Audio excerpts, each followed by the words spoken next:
సకలమనోవాంఛితార్థం.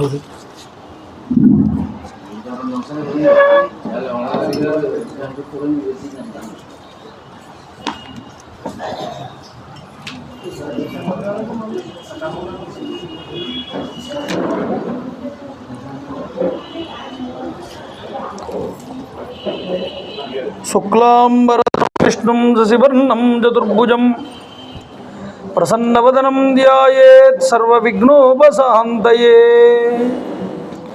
మాలాంకుండీంచటమరుం శూలం శంఖం సుదర్శనం దదానం భక్తవరదం దత్తాత్రేయం నమామ్యహం. కాషాయ వస్త్రం కరదండధారిణం కమండులం పద్మకరేణ శంఖం చక్రం గదాభూషితభూషణాఢ్యం శ్రీపాదరాజం శరణం ప్రపద్యే. అభ్రస్యామపింగజటాబద్ధకళాపప్రాంసుర్దండీ కృష్ణమృగత్వక్పరిధానః సర్వాన్ లోకాన్ భావయాన కవిముఖ్య పారాశర్యః పర్వస్వరూపం వివృణోతు. ఛాయాయాం పారిజాతస్య హేమసింహాసనోపరి ఆసీనమంబుజశ్యామం ఆయతాక్షమలంకృతం చంద్రాననం చతుర్బాహుం శ్రీవత్సాంకితవక్షసం రుక్మిణీ సత్యభామాభ్యాం సహితం కృష్ణమాశ్రయే. సదాశివసమారంభాం శంకరాచార్యమధ్యమాం అస్మదాచార్యపర్యంతాం వందే గురుపరంపరాం. వైదేహీ సహితం సురద్రుమతలే హైమే మహామండపే మధ్యే పుష్పకమాసనే మణిమయే వీరాసనే సుస్థితం అగ్రే వాజయతి ప్రభంజనసుతే తత్వం మునిభ్యః పరం వ్యాఖ్యాంతం భరతాదిభిః పరివృతం రామం భజే శ్యామలం. రామం రామానుజం సీతం భరతం భరతానుజం సుగ్రీవం వాయుసూనూంచ ప్రణమామి పునః పునః. విమలపటి కమలకుటి పుస్తక రుద్రాక్షసస్తహస్తపుటి కామాక్షి పక్ష్మలాక్షి కలిత విపంచి విభాసి వైరించి మనోజవం మారుతతుల్యవేగం జితేంద్రియం బుద్ధిమతాం వరిష్టం వాతాత్మజం వానరయూధముఖ్యం శ్రీరామదూతం శిరసా నమామి. హరి ఓం. పరమేశ్వర స్వరూపమైన సమగ్ర నమస్కారం. సభాయై నమః.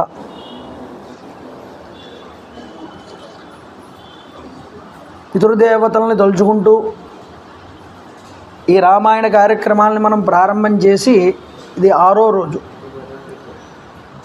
ఈరోజు వడయారు గారి జన్మదినోత్సవాన్ని పురస్కరింపజేసుకుని వచ్చిన భక్తులకి వాళ్ళ తండ్రి గారి పేరుగా తలుచుకుంటూ ఇన్ని రోజులు కార్యక్రమం చేసినందుకు గాను ఆ పటానికి పుష్పమాలిక అలంకృతం చేయవలసిందిగా కమిటీ వారిని కోరుకుంటున్నాను.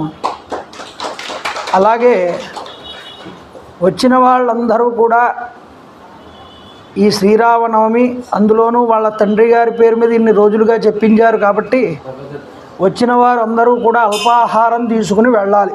వెళ్ళేటప్పుడు అది కూడా కమిటీ వాళ్ళు చెప్పడం జరిగింది కాబట్టి ప్రసాదాన్ని అందరూ కూడా స్వీకరించి వెళ్ళండి వెళ్ళేటప్పుడు. కాకపక్షధరం దేవం వనమాలా విభూషితం శ్రీరామం బాలకం ధ్యాయేత్ బాలకాండే మునీశ్వరః. శ్రీరామనవమి నిజానికి మనకి ఈరోజే శ్రీరామనవమి కాదు, మనకి 40 రోజులు శ్రీరామనవమి. ఎందుకు అంటే రామాయణం నడుస్తున్న 40 రోజులు మనం రాముణ్ణి అమ్మవారిని అలా ఉపాసన చేస్తూనే ఉంటాం ఇక్కడ. ఎందుకని అంటే ప్రతిరోజు ఇది అలవాటు అవ్వడం కోసమని. సంవత్సరంలో 40 రోజులు మాకు ఇచ్చారు అంటే మిగిలిన 325 రోజులు కూడా ఈ 40 రోజుల శిక్షణ ఆ 325 రోజులకు ఉపయోగపడాలి అని. కాబట్టి రామాయణం మనం చెప్పుకుంటూ రాముడి యొక్క విశిష్టత గురించి మాట్లాడుతూ ఉంటాం మధ్య మధ్యలో. అయితే రాముడి యొక్క జన్మదినోత్సవం ఆయన పుట్టినరోజు మనం కళ్యాణం చేస్తామండి. ఈ కళ్యాణం చెయ్యడంలో ఉన్న అంతరార్థం ఏమిటండి? ఉత్తరాదినంతా కూడా రామనవమి ఉత్సవాలంటే ఒక్క రాముణ్ణే పూజిస్తారు. రామ్లీలా అని ఆ బాలరాముణ్ణి ఎక్కువగా పూజ చేస్తూ కనిపిస్తుంది మనకి. కానీ దక్షిణాదికి వచ్చేటప్పటికి మన వాళ్ళందరూ కూడా ఉపాసకులండి. ఒక భగవంతుణ్ణి మనం పూజ చేస్తే ఎలా పట్టుకోవాలో భగవంతుణ్ణి బాగా తెలుసు మన వాళ్ళకి. ఎవియో లీలల నేల చూపెదవు, ఎవియో లీలల నేల చూపెదవు, ఇంకేమియున్ కోరమెక్కువ, ఏది చూపగదే మా గోదావరి తీర పర్ణ కుటీరవాసము, ఏకపత్ని స్తవనీయము అనర్ఘ రాఘవము, సీతాలక్ష్మణోపేతమున్. మాధవ పెద్దివారి పద్యం. ఏమండి కవి ఏమంటున్నాడు ఇక్కడ? ఎన్నో లీలలు చూపించావు, చాలా అవతారాలు ఎత్తి స్వామి, ఆ లీలలేమీ మాకొద్దు. ఏమయ్యా ఒక్కసారి చూపించు మాకు, ఏమిటా లీల? మా గోదావరి తీర పర్ణ కుటీరవాసమున్, పంచవటీ తీరం దగ్గర గోదావరి తీరంలో మాకు ఈ యొక్క కుటీరవాసాన్ని ఏర్పాటు చేసుకుని సీతాలక్ష్మణుడితో కలిసి ఉన్నావే, గోదావరి తీరానికి రామచంద్ర ప్రభువుకి విడదీయరానటువంటి అనుబంధం అండి. అందుకనే కవి అక్కడ ఏమన్నాడంటే మా గోదావరి తీర, మా గోదావరి తీరం వాడివయ్యా రామా, నువ్వు ఎక్కడో ఉత్తరాది వాడివి కాదు. ఉత్తరాదిని కొంతకాలం ఉన్నా నీ చాలా కాలం అరణ్యవాసం అంతా మా చోటే జరిగింది నీది. కాబట్టి మా యొక్క గోదావరి తీర ఆ పర్ణ కుటీరవాసమును ఒక్కసారి మాకు దర్శింపచెయ్యమన్నారు.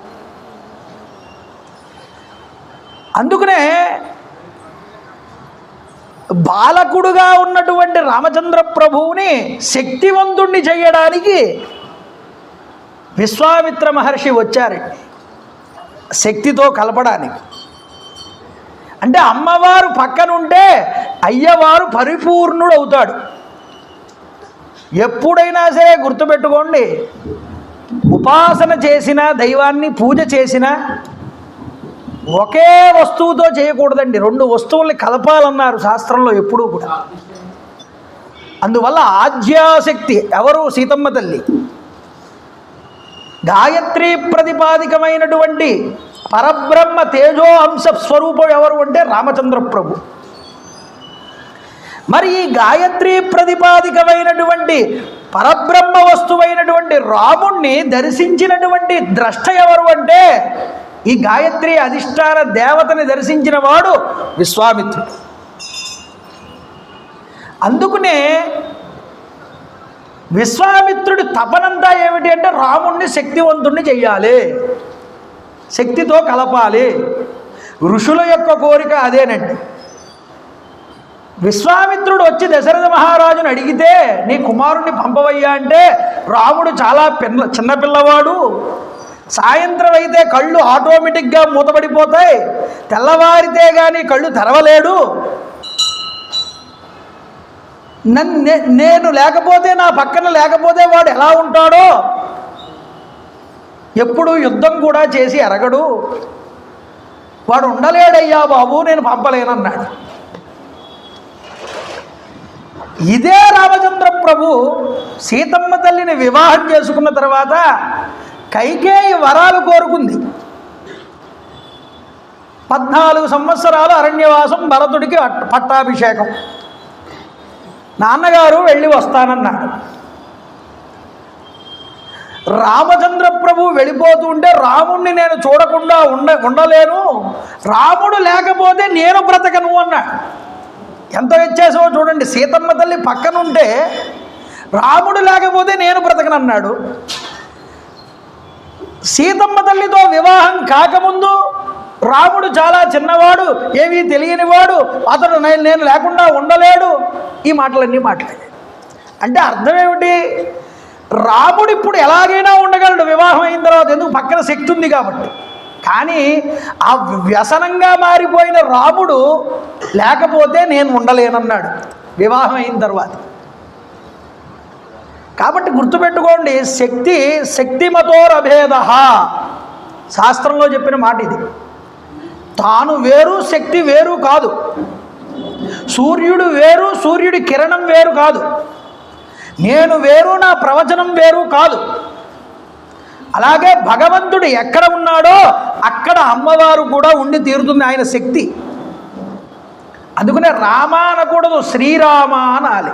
మనం రాయడం కూడా ఎలా రాస్తామండి? శ్రీని కలుపుతాం పక్కన.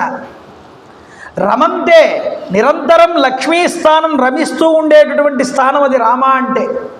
రామ అంటే లక్ష్మికి లోటు ఉన్నదండి. ధనం కావాలనుకున్నవాడు రాముణ్ణి విడిచిపెట్టకూడదు. అర్థమవుతోందా?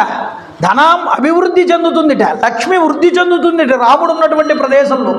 అందుకనే రామనామం రాయించడం, రామనామం చెప్పించడం. అందువల్ల శ్రీరామ నవమి రోజు మన వాళ్ళు కొత్తగా ఏమీ తీసుకురాలేదు, కొత్త సిద్ధాంతాన్ని ఏం ప్రతిపాదించలేదు. మన ఋషులు అందించినటువంటి విధానాన్నే వీళ్ళందరూ కూడా ఏదో జన్మదినోత్సవాలంటే ఒకళ్ళే పూజ చేస్తారు, అలా కాదు.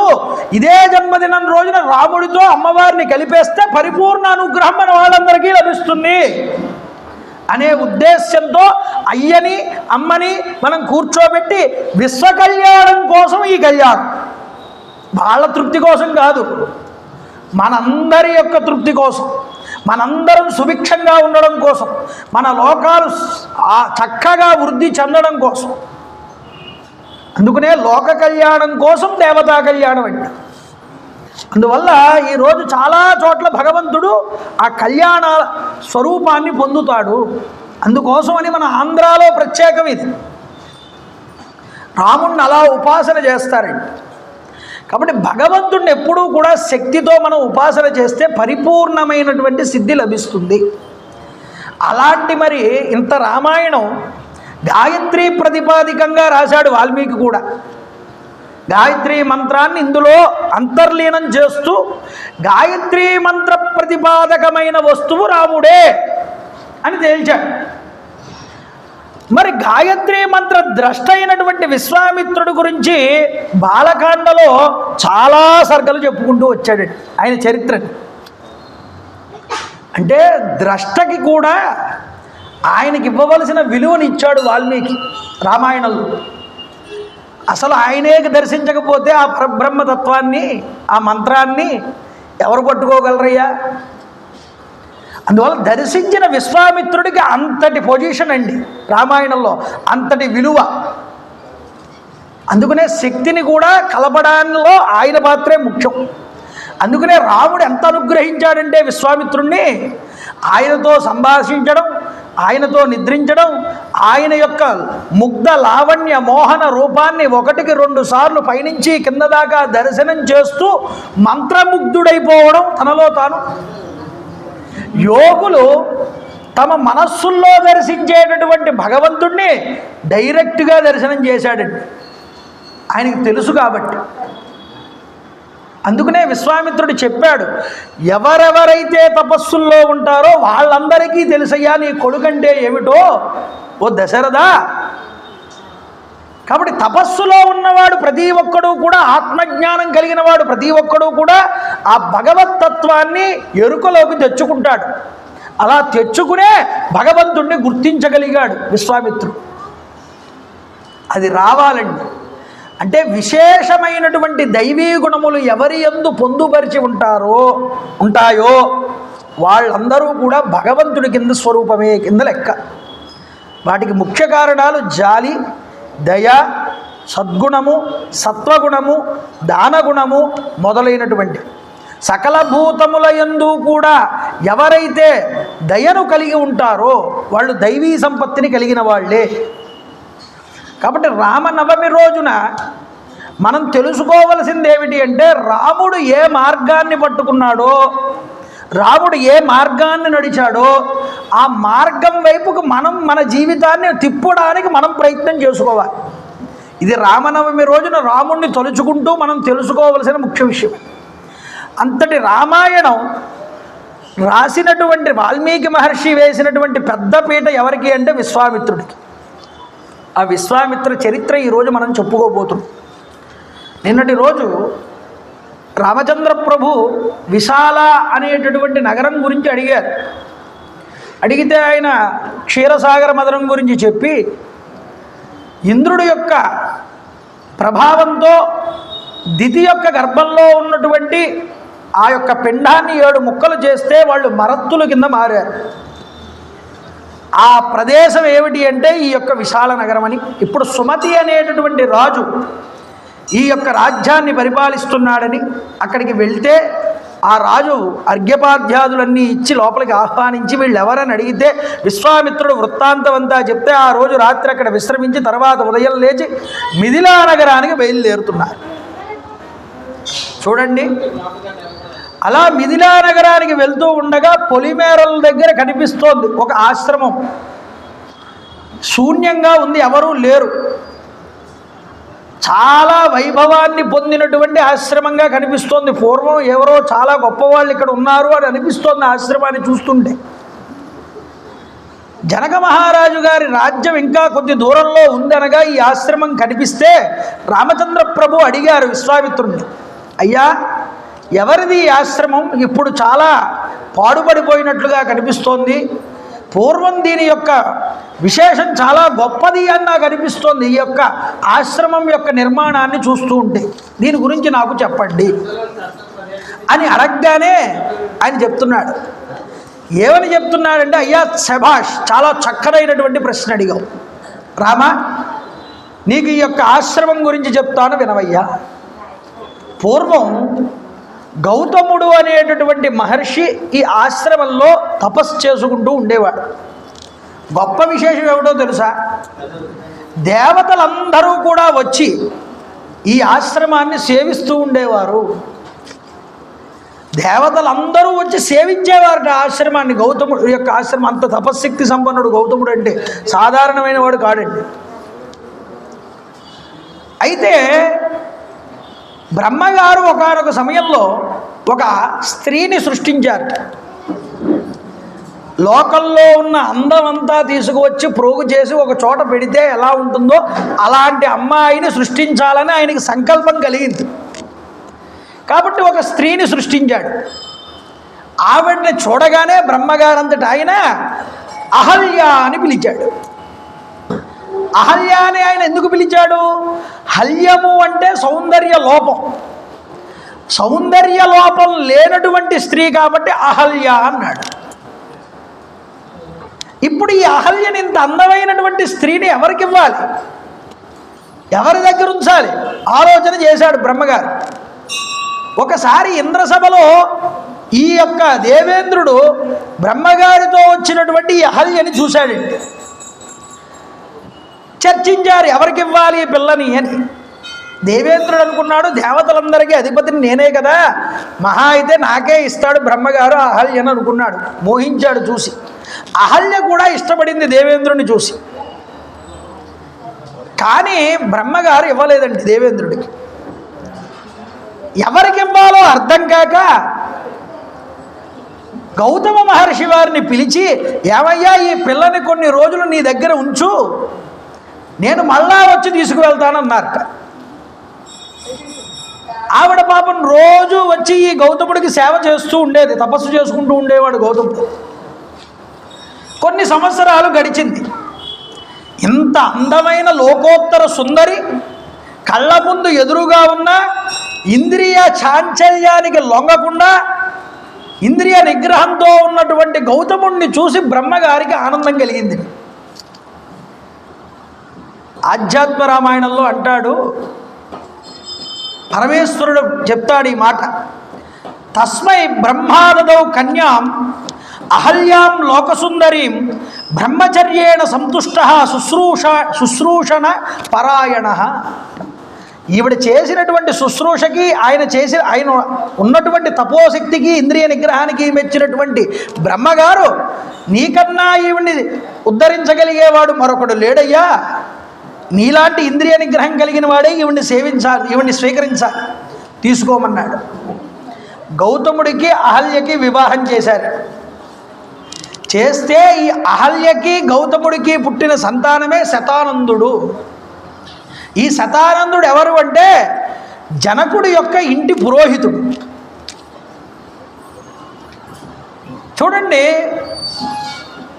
ఏమయ్యా, ఒకానొక సమయంలో గౌతమ మహర్షి యొక్క తపస్సు పెరిగిపోయింది. ఇక ఆయన ఇంద్రపదమని కూడా దాటేసేంత స్థాయికి వెళ్ళాడు. ఇంద్రుడు భయపడ్డాడండి, ఎక్కడ నా పోస్టుకి ఇబ్బంది అవుతుందోనని అచ్చం గౌతముడిలాగే వేషం వేసుకున్నాడు. వేషం వేసుకుని ఒకానొక రోజు గౌతముడు పొద్దున్నే బ్రాహ్మీ ముహూర్తంలో నిద్రలేచి నదికి స్నానానికి వెళ్తే ఆయన లేని సమయంలో ఈయన కుటీరంలోకి ప్రవేశించాడు. మునివేషధరో హల్యాం అహల్యాం ఇదమబ్రవీత్. మునివేషంలో వచ్చిన ఇంద్రుడు అహల్యతో అంటున్నట్ట, ఋతుకాల ప్రతీక్షంతే నార్దివ సుసమాహితే సంగమం త్వహమిచ్చామి త్వయా సహం సుమధ్యమే. ఓ సుందరి, ఓ అహల్య, కామాన్ని పొందినటువంటి వాడు ఎప్పుడైనా సరే స్త్రీకి ఋతుకాలం వచ్చేంత వరకు వేచి ఉండడు. వాడు ముందుగానే ఆమెతో సంగమాన్ని కోరుకుంటాడు అన్నాడు. అంటే అర్థమేమిటి? స్త్రీ బహిష్టు అయిన తరువాత 15వ రోజు, 12వ రోజు నుంచి 18వ రోజు మధ్యలో ఋతుకాలము అంటారు. ఆ కాలమునందు భర్త భార్యతో సంగమించాలి తప్పకుండానని ధర్మశాస్త్రం. కానీ కామాతురుడైనటువంటి వాడు అంతకాలం ఆగడు. సమయం ఆ కామం కలిగినప్పుడే పొందు కోరాలనుకుంటాడన్నాడు. ఈ మాట ఎప్పుడూ గౌతముడి నోటు నుంచి ఆవిడ వినలేదండి. ఇలా మాట్లాడుతున్నాడేమిటి గౌతముడని అహల్య తన శక్తి చేత వచ్చినవాడు దేవేంద్రుడు అన్న విషయాన్ని తెలుసుకుని మునివేషం సహస్రాక్షం విజ్ఞాయ రఘునందన మతిం చకార దుర్మేధ దేవరాజ కుతూహలాత్. దేవేంద్రుడే తన కోసం వచ్చాడు, దేవేంద్రుడు అంతటి వాడని తెలుసుకుని దేవేంద్రుడి మీద ఇష్టం ఇంతకు ముందే ఉంది ఆవిడికి. ఆ దేవేంద్రుడి మీద ఉన్నటువంటి ఇష్టం వల్ల ఆయనతో సంగమించడానికి ఆవిడ ఇష్టపడింది. దేవరాజ కుతూహలాత్. దీన్ని మార్చడానికి చాలామంది వ్యాఖ్యానకారులు ప్రయత్నం చేశారు, కానీ మహర్షి ఉన్నది ఉన్నట్టుగా చెప్పాడు, లోపం లేకుండా. ఆవిడికి ఆ బుద్ధి కలిగిందన్నాడు. అయితే ఆయనతో సంగమించేటప్పటికీ అదబ్రవీత్ సురశ్రేష్టం. ఆవిడ అంటోందిట ఆ యొక్క దేవేంద్రుడితో, అయ్యా, కృతార్థేనాంతరాత్మన, నువ్వు నన్ను కృతార్థురాల్ని చేశావు. కృతార్థాస్మి సురశ్రేష్ఠ గచ్చ శీఘ్రమిత ప్రభో. మీరు ఇంకా ఇక్కడి నుంచి ఆలస్యం చేయకుండా వెళ్ళిపోండి. ఎందుకు అంటే ఆత్మానం మాంచదేవేశ సర్వదా రక్షమానద. నువ్వు వేగంగా గౌతముడు రాకుండా వెళ్ళిపోతే నీ మానాన్ని నా మానాన్ని రక్షించిన వాడివి అవుతావు, నా గౌరవాన్ని నిలిపిన వాడివి అవుతావు. వెళ్ళిపో, ఇక్కడి నుంచి ఆలస్యం చేయకు. గౌతముడు వస్తే నీకు ఇబ్బంది, నాకు ఇబ్బంది. వెంటనే ఇంద్రుడు అన్నట్టండి, నవ్వాట. ఇంద్రస్తు ప్రహసన్ వాక్యం, ఒక నవ్వు నవ్వి ఆయన అంటున్నాడు, అహల్యం యదబ్రవీత్ శుశ్రోణి పరితుష్టోస్మి గమిష్యామి యథాగతం. నేను చాలా ఆనందించాను, ఓ అహల్య, నేను వచ్చిన దాన్నే వెళ్ళిపోతున్నాను అన్నాడు. కంగారుగా కుటీరంలో నుంచి బయటకు వస్తున్నాడు. బయటకు వస్తూ ఉంటే నవ్వాడు అన్నారుగా, ఈ నవ్వెందుకని అంటే నేను వచ్చినటువంటి పని పూర్తయింది అంటే ఏమిటి? గౌతముడి యొక్క తపస్సుని నేను తగ్గించాలి. ఇప్పుడు నేను చేసినటువంటి పని వల్ల గౌతముడు నా మీద కోపాన్ని పొందుతాడు. అందుకని నవ్వాట. నవ్వి బయటకు వచ్చాడు. ఈలోపు గౌతముల వారు సమిధల్ని దర్భల్ని చేతులతో పట్టుకుని చేతితో పట్టుకుని లోపలికి వస్తున్నారు ఆశ్రమంలో. చూశారు అంత దూరంలో. గౌతముడి కిందే కనిపించాడు. దివ్య దృష్టితో చూస్తే వచ్చినవాడు దేవేంద్రుడు అని తెలిసింది. మమ రూపం సమాస్తాయ కృతవానసి దుర్మతే అకర్తవ్యమిదం తస్మాత్ విఫలస్త్వం భవిష్యసి.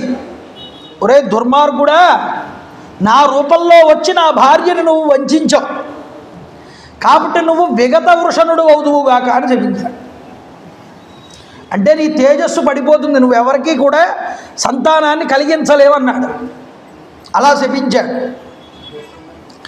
గౌతమేనైవ ముక్తస్య సరోరేణ మహాత్మన పేతతు వృషణౌ భూమౌ సహస్రాక్ష తక్షణాత్.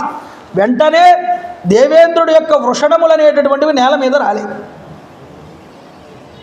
ఈ నవ్విందాక ఎందుకు నవ్వాడన్నారు తెలుసా? అంటే దేవాదులకి దేవతలకు ఎవరికి కూడా కామాదులు అనేటటువంటివి ఉండవండి. దీనికి వేదం చెప్పింది, నైషాం శిష్ణం దహతి జాత వేదా. దేవతలకు కామాదులు లేవయ్యా. కామాదులు అనేటటువంటివి వాళ్ళకి కనిపిస్తాయి కానీ తేజో శరీరాలు వాళ్ళు వాటి యందు ఆసక్తి అనేది వాళ్ళకి ఎన్నడూ ఉండదు. మరి ఎందుకు ఇలా చేయడం దేవేంద్రుడు అంటే గౌతముడి యొక్క తపస్సును తగ్గించడానికి మాత్రమే ఆ పని చేశాడు. వచ్చి అతనికి కోపం తెప్పించడానికి. అందువల్ల నవ్వాట. నువ్వు వెళ్ళి నా పరువు కాపాడు అంటే అహల్య ఒక నవ్వు నవ్వింది అందుకు. తదా శబ్దేశ వై శక్రం అహల్యామపి శబ్దవాన్ ఇహవర్ష సహస్రాన్ని బహూనిత్వం నివస్త్యసి. అటువైపు తిరిగి అటు ఉన్నటువంటి ఆ అహల్యని కూడా శపించాట గౌతముడు. ఏమని? కొన్ని 1000 సంవత్సరాల కాలం పాటు వర్ష సహస్రాన్ని బహూనిత్వం నిపత్యసి, తపస్సు చేస్తూ ఎవరికీ కనిపించకుండా. వాయుపక్ష, వాయువుని మాత్రమే ఆహారంగా తీసుకో, నిరాహార ఆహారాన్ని తీసుకోకు. తప్యంతి భస్మసాయిని, నువ్వు ఎవ్వరికీ కనిపించకుండా బూడిదగా అంటే మట్టి రూపంలో ఉండి కనిపించకుండా వాయువుని మాత్రమే భుజిస్తూ తపస్సు చేయమన్నాడు. ఈ భస్మసాయిని అన్నటువంటి మాటకి వ్యాఖ్యానం చేస్తూ చాలామంది వివరణలు చూపించారు. మనకి పురాణంలోనే చెప్పారు కొన్ని చోట్ల. పద్మపురాణంలో ఒక మాట అన్నారండి, శాపదగ్ధ పురాభూత్వ రామశక్ర అపరాధత అహల్యాక్య శిలాజజ్ఞే శతలింగ కృతస్వరాట్. రాయివి కింద మారిపో అని చెప్పి శపించాడు గౌతముడు అని ఆ యొక్క పద్మపురాణంలో చూపించారు. ఆధ్యాత్మ రామాయణంలో కూడా దుష్టేత్వం తిష్ట దుర్మేత్య శిలాయాం ఆశ్రమే మమ, శిలారూపాన్ని పొంది ఆశ్రమంలో పడి ఉండు అని చెప్పాట. కాబట్టి ఆ శిలారూపాన్ని పొందింది అని మనం అనుకోవచ్చు. వాల్మీకి మాటని బట్టి ఎవరికీ కనిపించకుండా అంటే మారు రూపంలోనే అర్థం.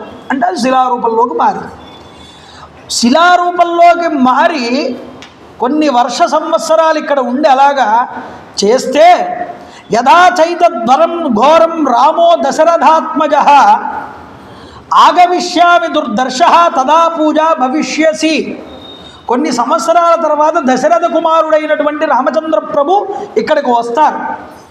ఆ వచ్చినటువంటి రాముడికి అతిథి మర్యాదలన్నీ కూడా చేసి ఆయన అనుగ్రహాన్ని పొంది పరమాత్మ సాక్షాత్కారంతో నువ్వు చేసినటువంటి తప్పుని నువ్వు సరిదిద్దుకో అంటే తప్పు చేసినటువంటి తన భార్యని ఉద్ధరించడానికి ఆ శాపం చెప్పాడు తప్ప గౌతముడు ఆవిడని ఏదో శిక్షించడానికి కాదు. అంటే ఇన్ని సంవత్సరాలు తపస్సు ఎందుకండి అంటే ఏ శరీరంతో అయితే తప్పు చేసిందో ఆ శరీరాన్ని పూర్తిగా విసర్జించి తాను కొన్ని తపస్సు ద్వారా మళ్ళీ నూతన శరీరాన్ని పొందిందిట. అంటే భర్తకి భార్యని ఎలా ఉద్ధరించుకోవాలో కూడా తెలియాలి. గౌతముడు తన భార్య తప్పు చేసిందని ఆవిడికి విడాకులు ఇచ్చేసి పంపించేయలేదు. ఆవిడికి తగినటువంటి శిక్షణ ఇచ్చి ఇది నీ యొక్క ఉన్నతికని ఏర్పాటు చేసి చివరికి తన తపఫలితంగా రాముడికి సేవ చేసే అదృష్టాన్ని కలిగించాడు గౌతముడు. చూడండి, ఈ విధంగా చెప్పి గౌతమ మహర్షి హిమవత్ పర్వత ప్రాంతం దగ్గరికి వెళ్ళిపోయాడు తపస్సు చేసుకోవడం. నాయన, వృషణాలు కోల్పోయినటువంటి ఇంద్రుడున్నాడే, ఈయన దేవతల దగ్గరికి వెళ్ళి బాధపడ్డాట. నేను మనందరి కోసం అని చెప్పి గౌతముడి యొక్క తపస్సు తగ్గిద్దామని ఈ పని చేశాను, అతడు నన్ను శపించి వృషణహీనుని చేశాడు, ఇప్పుడు మీరందరూ కూడా కలిసి నాకు మళ్ళీ నా యొక్క తేజస్సు వచ్చేలాగా చెయ్యండి ప్రార్థించాడు. ప్రార్థిస్తే ఒరే నాయన కంగారు పడకని దేవతలందరూ కలిసి పితృదేవతల దగ్గరికి వెళ్ళారు. పితృదేవతల దగ్గరికి వెళ్ళి, అయ్యా మహానుభావ, మీరందరూ కూడా కలిసి ఇప్పుడు ఇంద్రుణ్ణి మీరు కాపాడాలి, మీకు ఇచ్చేటటువంటి హవిస్సులలో పూర్వం త్రేతాయుగంలో యజ్ఞం చేస్తే అందులో మేక మాంసాన్ని, మేకని బలిచ్చేవారు. ఈ కలియుగంలో కాదు సుమా, మీరు అనుకోకండి మళ్ళీ అలాగే. త్రేతాయుగంలో ఇచ్చేవారు. ఆ యుగ ధర్మం అది. ఆ ఇచ్చినప్పుడు మేకని దాని వృషణాలనేటటువంటివి తీసి మీకు ఇస్తారు పితృదేవతలు, మీరు తృప్తి పడాలి. మరి ఈ వృషణాలు ఎవరికి వెళ్తాయి అంటే అవి దేవేంద్రుడికి వెళ్తాయి అన్నారు. అంటే అశ్వినీ దేవతలు వచ్చి ఆ వృషణాలు సేకరించి అందాక కొంతకాలం తప్పదయ్యా అని దేవేంద్రుడికి ఈ మేకపోతు యొక్క వృషణాలు తగిలించారు. అందుకనే వేదంలో చెప్పినటువంటి మాట ఏమిటంటే పితృదేవతలకి వృషణరహితమైనటువంటి మేకని సమర్పించాలి అని ఓ మాట ఉంది వేదంలో. అది త్రేతాయుగ ధర్మం అది. అందువల్ల ఆ వేదవాక్కుని నిజం చెప్తూ వాల్మీకి ఉపబ్రహ్మణం చేస్తున్నాడు ఈ యొక్క రామాయణాన్ని. ఇక్కడ చూడండి, ఇదే తమాషా. మార్కండేయ పురాణంలోకి వెళ్ళాలి ఒక్కసారి. ఇక్కడి నుంచి గౌతమ మహర్షి శపించగానే అతడి తేజస్సు అంతా కూడా నేల మీదకి జారిపోయింది. జారిపోతే ఆ తేజస్సుని పట్టుకున్నారట ఎవరు? అశ్వినీ దేవతలు ఇద్దరూ కూడా.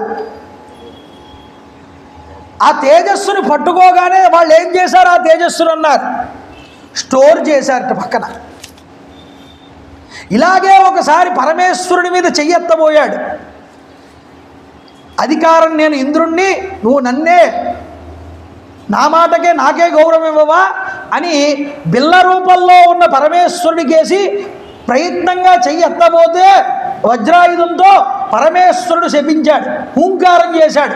అప్పుడు అతనిలో ఉన్నటువంటి మొత్తం తేజస్సు జారిపోయింది. ఆ తేజస్సు కూడా స్టోర్ చేశారు. అలాగే వృత్తాసుర సంహారం జరిగినప్పుడు ఈయన యొక్క బలం అనేటటువంటి తేజస్సు జారిపోయింది. ధర్మం అనేటటువంటిది జారిపోయింది. అలాగే ఒక్కొక్క సందర్భాలలో ఒక్కొక్క చోట ఈయన యొక్క బలం, తేజస్సు, ధర్మం అన్నీ కూడా జారిపోతూ వెళ్ళిపోతూ ఇవన్నీ స్టోర్ చేశారు.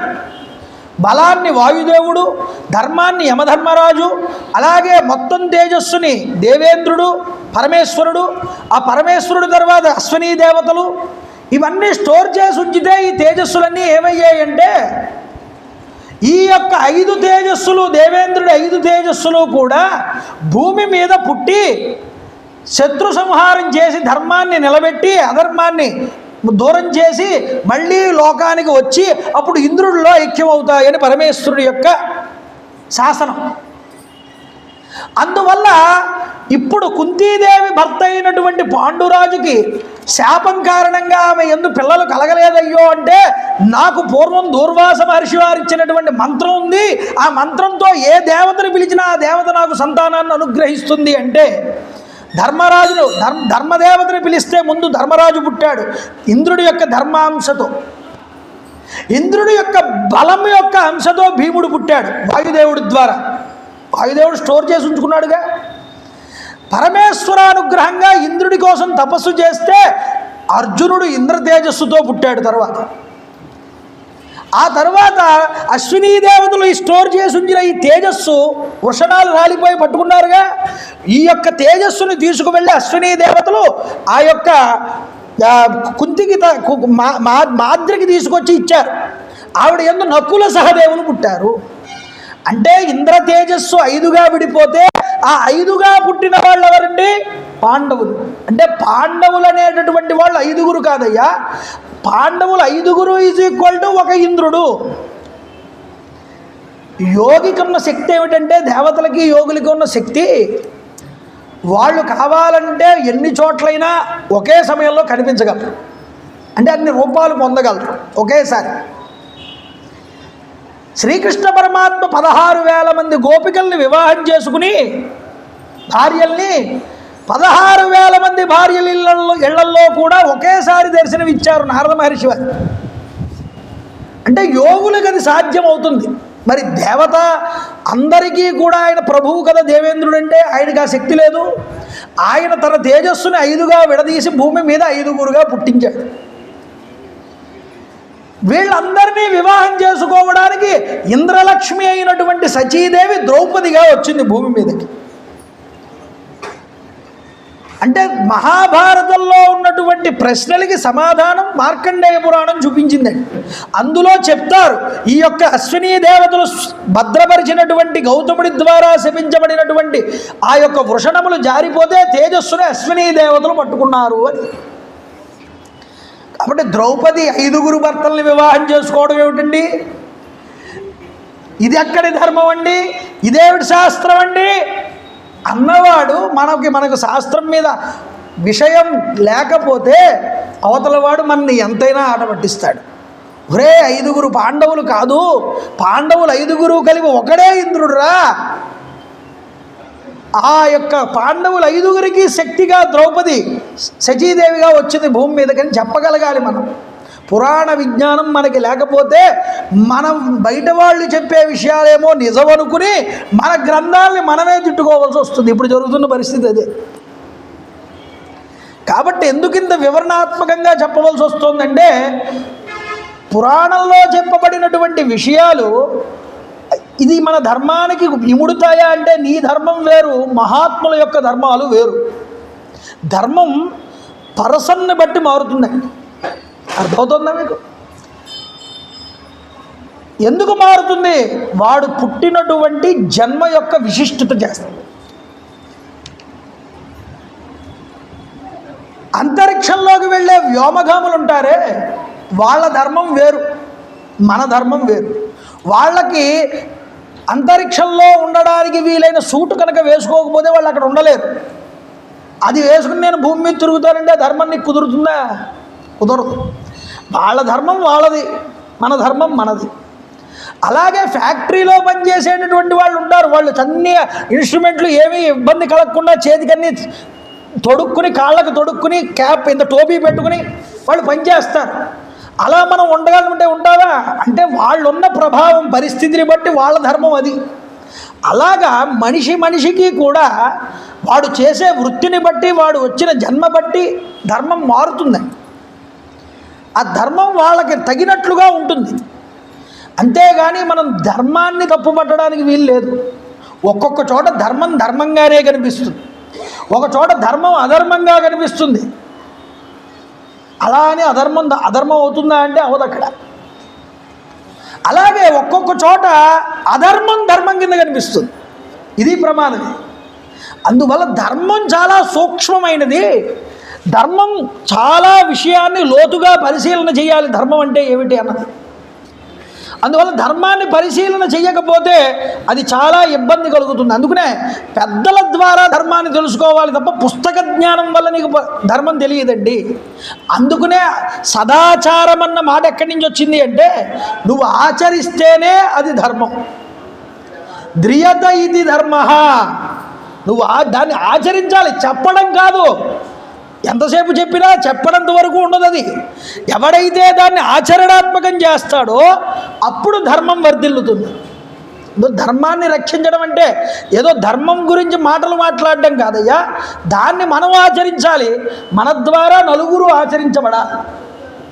ఆ ధర్మం ఏమిటో తెలుసుకోవాలి. కాబట్టి ఈ పురాణం అర్థమవుతుందా?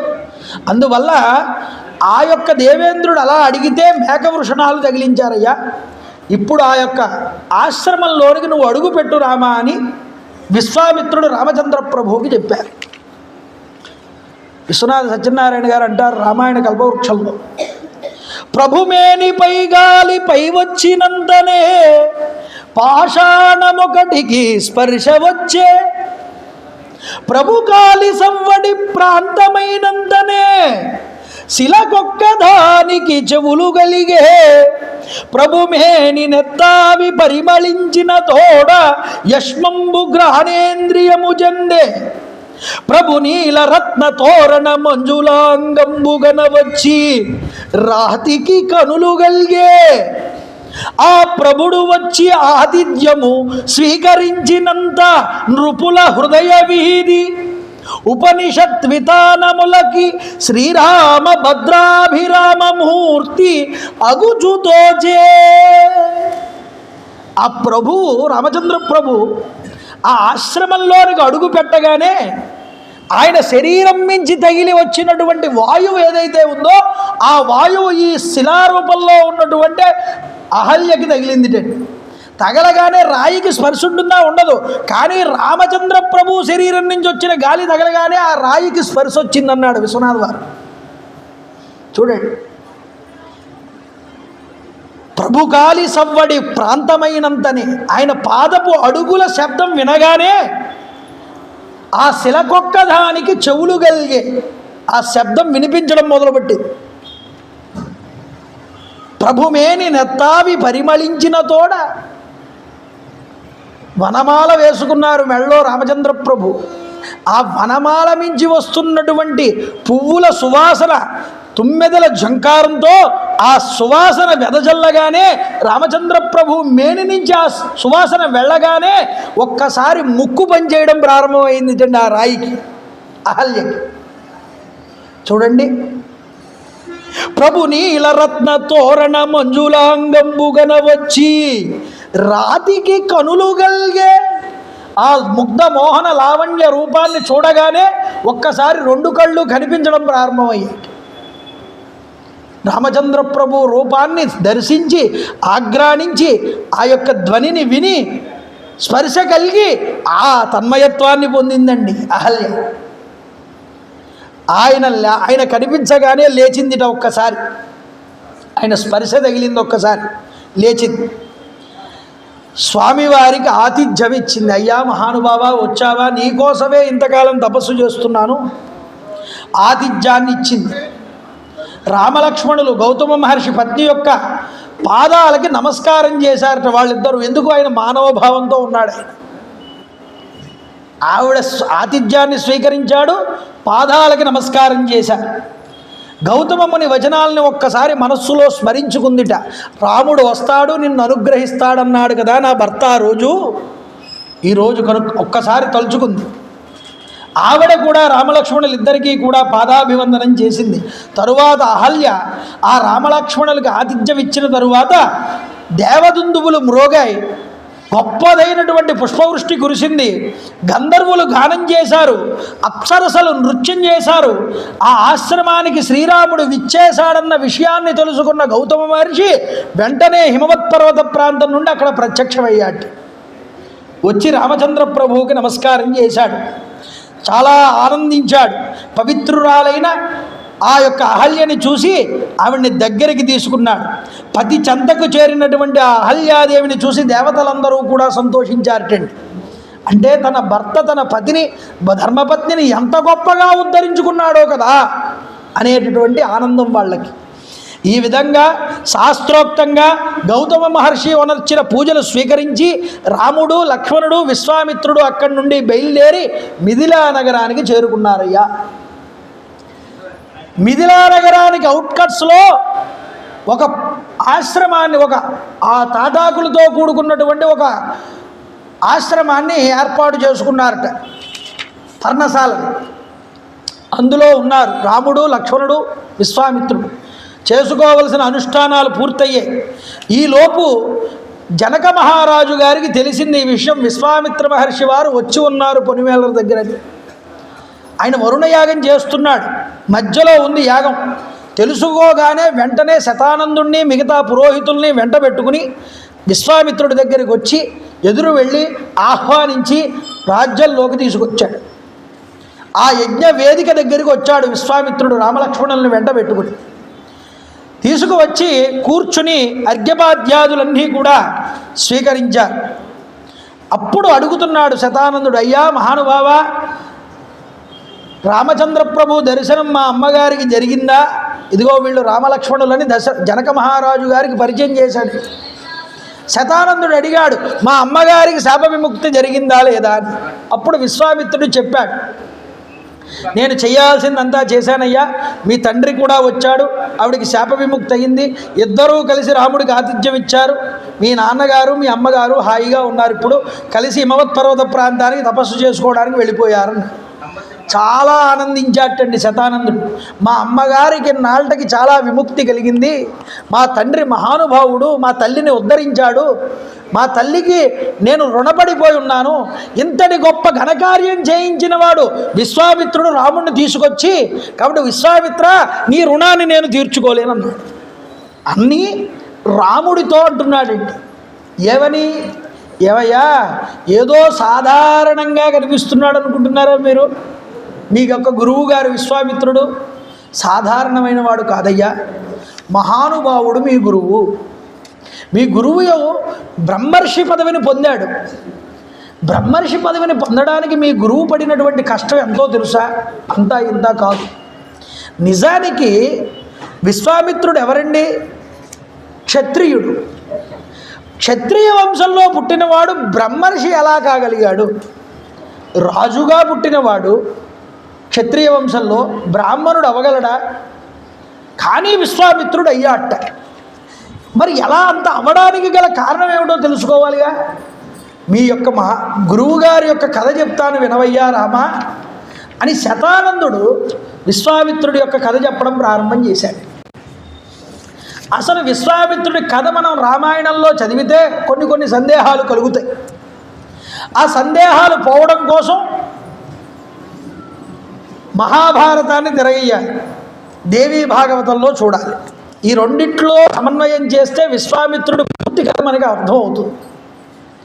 పూర్వం కన్యాకుబ్జము అనేటటువంటి రాజ్యాన్ని గాధి అనేటటువంటి రాజుగారు పరిపాలన చేస్తూ ఉండేవారు. ఈ గాధి ఎవరు? విశ్వామిత్రుడి తండ్రి. ఈ గాధికి సుందరమైనటువంటి ఒక కూతురు ఉన్నది. ఆవిడ పేరు సత్యవతి. ఆవిడ్ని వివాహం చేసుకుందామని కుతూహలపడి భృగు మహర్షి కొడుకైనటువంటి రుచీకుడు అనేటటువంటి మహర్షి వచ్చి మహారాజును అడిగాట గాదిని, అయ్యా నీ కూతుర్ని నాకు ఇచ్చి వివాహం చేస్తావా అని. అప్పుడు ఆయన అన్నాడు, మీలాంటి బ్రహ్మర్షులు వచ్చి మమ్మల్ని అడిగితే కాదు అని మేము అనకూడదండి, కానీ మా వంశంలో ఒక ఆచారం ఉన్నది, ఆ ఆచారం ప్రకారం కనుక మీరు చేస్తాను అంటే తప్పకుండా మా కూతుర్నిచ్చి వివాహం చేస్తానన్నాడు. ఏం చేయమంటావు అన్నాడు. ఏకతః శ్యామకర్ణానాం పాండురాణాం తరస్వినాం. ఈ కథ మహాభారతం అరణ్య పర్వంలో కదండి. చూడండి, నల్లటి చెవులు కలిగినటువంటివి ఒక చెవే, రెండు చెవులు కాదు, ఒక చెవు నల్లగా ఉండాలి, మిగతా శరీరం అంతా తెల్లగా ఉండాలి. అలాంటి గుర్రాలు 1000 గుర్రాలు నాకు ఇస్తే నా కూతుర్ని ఇచ్చి మీకు వివాహం చేస్తానన్నాడు. అంటే పెట్టుబడి కింద మీరు ఎంతో కొంత కన్యాశుల్కం ఇచ్చి తీసుకువెళ్ళొచ్చు నా కూతుర్ని, కానీ నేను అడిగిందే మీరు ఇవ్వాలి. అలాంటి గుర్రాలు 1, 2 కనిపిస్తాయి, మహా వెతికితే 1000 గుర్రాలు ఎక్కడి నుంచి తేవాలండి ఎవరైనా? కానీ రుచీకుడు అన్నాడు, తప్పకుండా తెచ్చి నీకు ఇచ్చి నేను మీ అమ్మాయిని తీసుకువెళ్తానన్నాడు. సరే, ఈయనేం చేశాడు? తపోసంపన్నుడా భృగు మహర్షి కుమారుడు వరుణదేవుణ్ణి ప్రార్థన చేశాడు. ఎక్కడైతే వరుణుణ్ణి ప్రార్థన చేశాడో అక్కడ వరుణుడు ప్రత్యక్షమయ్యాడు. ఏం కావాలన్నాడు? నాకు ఒక చెవు నలుపుగా ఉండి మిగతా శరీరం అంతా తెల్లగా ఉన్నటువంటి 1000 గుర్రాలు కావాలన్నాడు. వరుణలోకం నుంచి తెప్పించాడండి. తెప్పించి ఈ రుచీకుడికి ఇచ్చాడు. ఎక్కడైతే రుచీకుడికి ఈ గుర్రాలనైతే వరుణుడు ఇచ్చాడో ఆ ఇచ్చినటువంటి ప్రదేశాన్ని అశ్వతీర్థము అని పిలిచారు. ఆ గుర్రాలని పట్టుకుని గాది దగ్గరికి వెళ్ళాడు రుచీకుడు, ఇచ్చాడు. ఆ కూతుర్ని ఇచ్చి వివాహం చేశాడు సత్యవతిని. పెళ్ళయి కొంతకాలం గడిచిన తర్వాత భృగు మహర్షి వారికి ఈ విషయం తెలిసి తన కోడల్ని కొడుకుని ఒకసారి చూసి వెళ్దామని వచ్చాడు. వచ్చి కోడల దగ్గరికి వెళ్ళి కోడల్ని ఆశీర్వదించాడు, కాళ్ళకి నమస్కారం చేసింది. అమ్మా సత్యవతి, నా కుమారుడిని వివాహం చేసుకుని మా వంశానికి నువ్వు వంశోద్ధారకుడిని అందించాలి, కాబట్టి నువ్వు ఏదైనా వరం కోరుకో, నీకు నేను ఇస్తానన్నాడు. అప్పుడు ఆవిడేమందంటే, తప్పకుండా స్వామి, నాకు మన వంశాన్ని ఉద్ధరించగలిగేటటువంటి బ్రహ్మతేజో సంపన్నుడైనటువంటి కుమారుడు కావాలి. అలాగే మా తల్లిగారికి పుత్ర సంతానం లేదు, నేను ఒక్కదాన్ని ఆడపిల్లని. పుత్ర సంతానం కలిగి మా నాన్నగారికి కూడా వంశం ఉద్ధరించబడేలాగా, మా తల్లిగారికి పుత్ర సంతానం కలిగేలాగా అనుగ్రహం ఇవ్వండి. అప్పుడు వెంటనే భృగు మహర్షి వారు అన్నారు, సరే తదాస్తు. కానీ ఇదిగో ఈ 2 హవిస్సులు తీసుకోమని మంత్రించినటువంటి హవిస్సులండి అవి. అంటే క్షీరాన్నంలాగా ఉంటాయి అవి, హోమంలో వేయడానికి ఉపయోగించే హవిస్సు వంటకం. ఆ 2 హవిస్సుల్ని కూడా ఇచ్చాడు. ఈ 2 చెరువులు కూడా తీసుకోండమ్మా, 2 పాత్రల్లో ఇచ్చాడు. తీసుకుని ఇందులో ఒక తేజస్సు బ్రహ్మ తేజస్సుతో అభిమంత్రించబడింది, 2వ హవిస్సు క్షత్రియ తేజస్సుతో అభిమంత్రించబడింది. ఇది మీరిద్దరూ కూడా స్వీకరించి మీ తల్లిగారు వెళ్ళి మేడి చెట్టును కౌగిలించుకోవాలి, నువ్వు వెళ్ళి రావి చెట్టును కౌగిలించుకోవాలి అని చెప్పాడు. రావి చెట్టు బ్రహ్మతేజో సంపన్నత కలిగినటువంటి చెట్టు అండి. మేడి చెట్టు క్షాత్ర తేజస్సు కలిగినటువంటి చెట్టు. అందువల్ల మీ అమ్మ క్షత్రియ స్త్రీ కాబట్టి వెళ్ళి మేడి చెట్టును కౌగిలించుకోవాలి, నువ్వు రావి చెట్టును కౌగిలించుకో అని చెప్పాడు. అయితే నేను దీనిని విరాట్ పురుషుణ్ణి అనుసంధానం చేసి సంపాదించుకున్నటువంటి హవిస్సు, దీన్ని ఈరోజు మీకు అభిమంత్రించిస్తున్నాను. దీనివల్ల నీకు వంశాన్ని ఉద్ధరింపజేసే బ్రహ్మతేజో సంపన్నుడైన కుమారుడు కలుగుతాడు, మీ తల్లిగారికి క్షాత్రం ఉన్నటువంటి కుమారుడు కలుగుతాడు. అంతా బాగానే ఉంది. ఈ 2 చెరువులు తీసుకెళ్ళి పక్కన పెట్టి తర్వాత తిన్నాళ్ళే అనుకున్నారు వీళ్ళిద్దరూ. భృగు మహర్షి వెళ్ళిపోయారు. కన్ఫ్యూజన్ అయిపోయి క్షత్రియ తేజస్సు ఉన్న పాత్రనేమో కూతురు తింది, బ్రహ్మ తేజస్సు ఉన్నటువంటి హవిస్సునేమో తల్లిగారు తింది. పోనీ వృక్షాలని కౌగిలించుకోవడం కూడా తారుమారయ్యాయండి. తల్లిగారేమో రావి చెట్టును కౌగిలించుకుంది, కూతురేమో వచ్చి మేడి చెట్టును కౌగిలించు. ఇది కనిపెట్టిన వాడు భృగు మహర్షి. ఆయన మళ్ళీ వచ్చాట, అయ్యో చాలా తారుమారైపోయింది, మీరు నేను చెప్పిన దానికి ఇద్దరూ కూడా తేడాగా రివర్స్లో చేశారు. దీనివల్ల ఏం జరుగుతుందో తెలుసా? హింసా ప్రవృత్తి కలిగిన క్షాత్రధర్మం కలిగినటువంటి కొడుకు నీకు పుడతాడు, బ్రహ్మతేజో సంపన్నుడైనటువంటి కుమారుడు నీ తల్లికి పుడతాడన్నాడు భృగు మహర్షి. అప్పుడు వెంటనే పాదాల మీద పడిపోయి భృగు మహర్షి పాదాల మీద సత్యవతి వేడుకుందండి, ఏమండి, క్షాత్రధర్మం కలిగి హింసా ప్రవృత్తిని ప్రేరేపించేటటువంటి కొడుకు నా వంశానికి తగడు, ఎందుకంటే నేను బ్రాహ్మణ వంశంలోకి వచ్చినటువంటి స్త్రీ, నాకు ఆ యొక్క ఆ యొక్క విధానమైన సంతానాన్ని నాకు ఇవ్వద్దని. పోనీ అది కుదరదు అనుకుంటే నా తర్వాత వచ్చేటటువంటి నా సంతానానికి పుట్టే సంతానానికి ఇవ్వండి. అది అంటే నా యొక్క మనవడికి వచ్చేలాగా చూడండి, కానీ నా కొడుక్కి మాత్రం వచ్చేలా నేను భరించలేని ఇవ్వద్దు. సరే తదాస్తు అన్నాడు భృగు మహర్షి. అందువల్ల సత్యవతికి రుచీకుడికి పుట్టినవాడు జమదగ్ని మహర్షి వారి. ఆ జమదగ్ని మహర్షి వారికి క్షాత్ర తేజస్సు రాలేదు, కానీ ఆ జమదగ్నికి రేణుకకి పుట్టినటువంటి సంతానంలో పరశురాముడికి ఆ క్షాత్ర తేజస్సు వచ్చింది. అందువల్ల క్షాత్రలోకాలన్నింటినీ కూడా 21 సార్లు తెగనార్చాడు వెళ్ళి. ఆ క్షాత్ర సంబంధమైన శక్తి పరశురాముడికి వెళ్ళి. కానీ బ్రహ్మతేజస్సుతో పుట్టినవాడెవరు? ఈ యొక్క గాది యొక్క భార్యకి విశ్వామిత్రుడు పుట్టాడు. పుట్టడం ఎలా పుట్టాడండి? బ్రహ్మతేజస్సుతో పుట్టాడు. కానీ పుట్టిన తర్వాత సంస్కరించబడడం ఎవరింట్లో పెరిగాడు? క్షత్రియులింట్లో కదా పెరిగింది. సంస్కరించబడడం క్షత్రియుడిగా సంస్కరించబడ్డాడు. అంటే ఒకలా పుట్టి మరొకలా సంస్కరించబడితే వాళ్ళని ద్విజులు అంటారు, ఒకలా పుట్టి అలాగే సంస్కరించబడితే వాళ్ళని ఏకజులు అంటారు. కానీ ఒకలా పుట్టి మరొకలా సంస్కరించబడినటువంటి వాళ్ళ యొక్క జీవితాల్లో కొన్ని వ్యత్యాసాలు వస్తాయి. ఆ వ్యత్యాసాలు ఈ యొక్క విశ్వామిత్రుడి జీవితంలో కూడా వచ్చాయ్యా. ఏమిటని? ఒకానొక సమయంలో విశ్వామిత్రుడు రాజ్యాన్ని పరిపాలన చేస్తున్న సమయంలో సైన్యాన్ని తీసుకుని అడవికి వెళ్ళి అలసిపోయి వశిష్ఠ మహర్షి యొక్క ఆశ్రమానికి వెళ్ళాడు. వశిష్ఠ మహర్షి యొక్క ఆశ్రమానికి వెళ్తే సేద తీరాడు, అర్ఘ్యపాద్యాదులు ఇచ్చారు, బయలుదేరదాం అనుకుంటే ఆగండి, వశిష్ఠుల వారు ఆతిథ్యం ఇస్తున్నారు, మీకు మీ సైన్యానికి కూడా తీసుకుని వెళ్ళండి అన్నాడు. అక్కడ ఉన్నటువంటి ఋషులు విశ్వామిత్రుడికి చిన్న చూపు. ఎలాగా? క్షాత్రంలో రజోగుణం కదండి ఎక్కువ ఉండేది.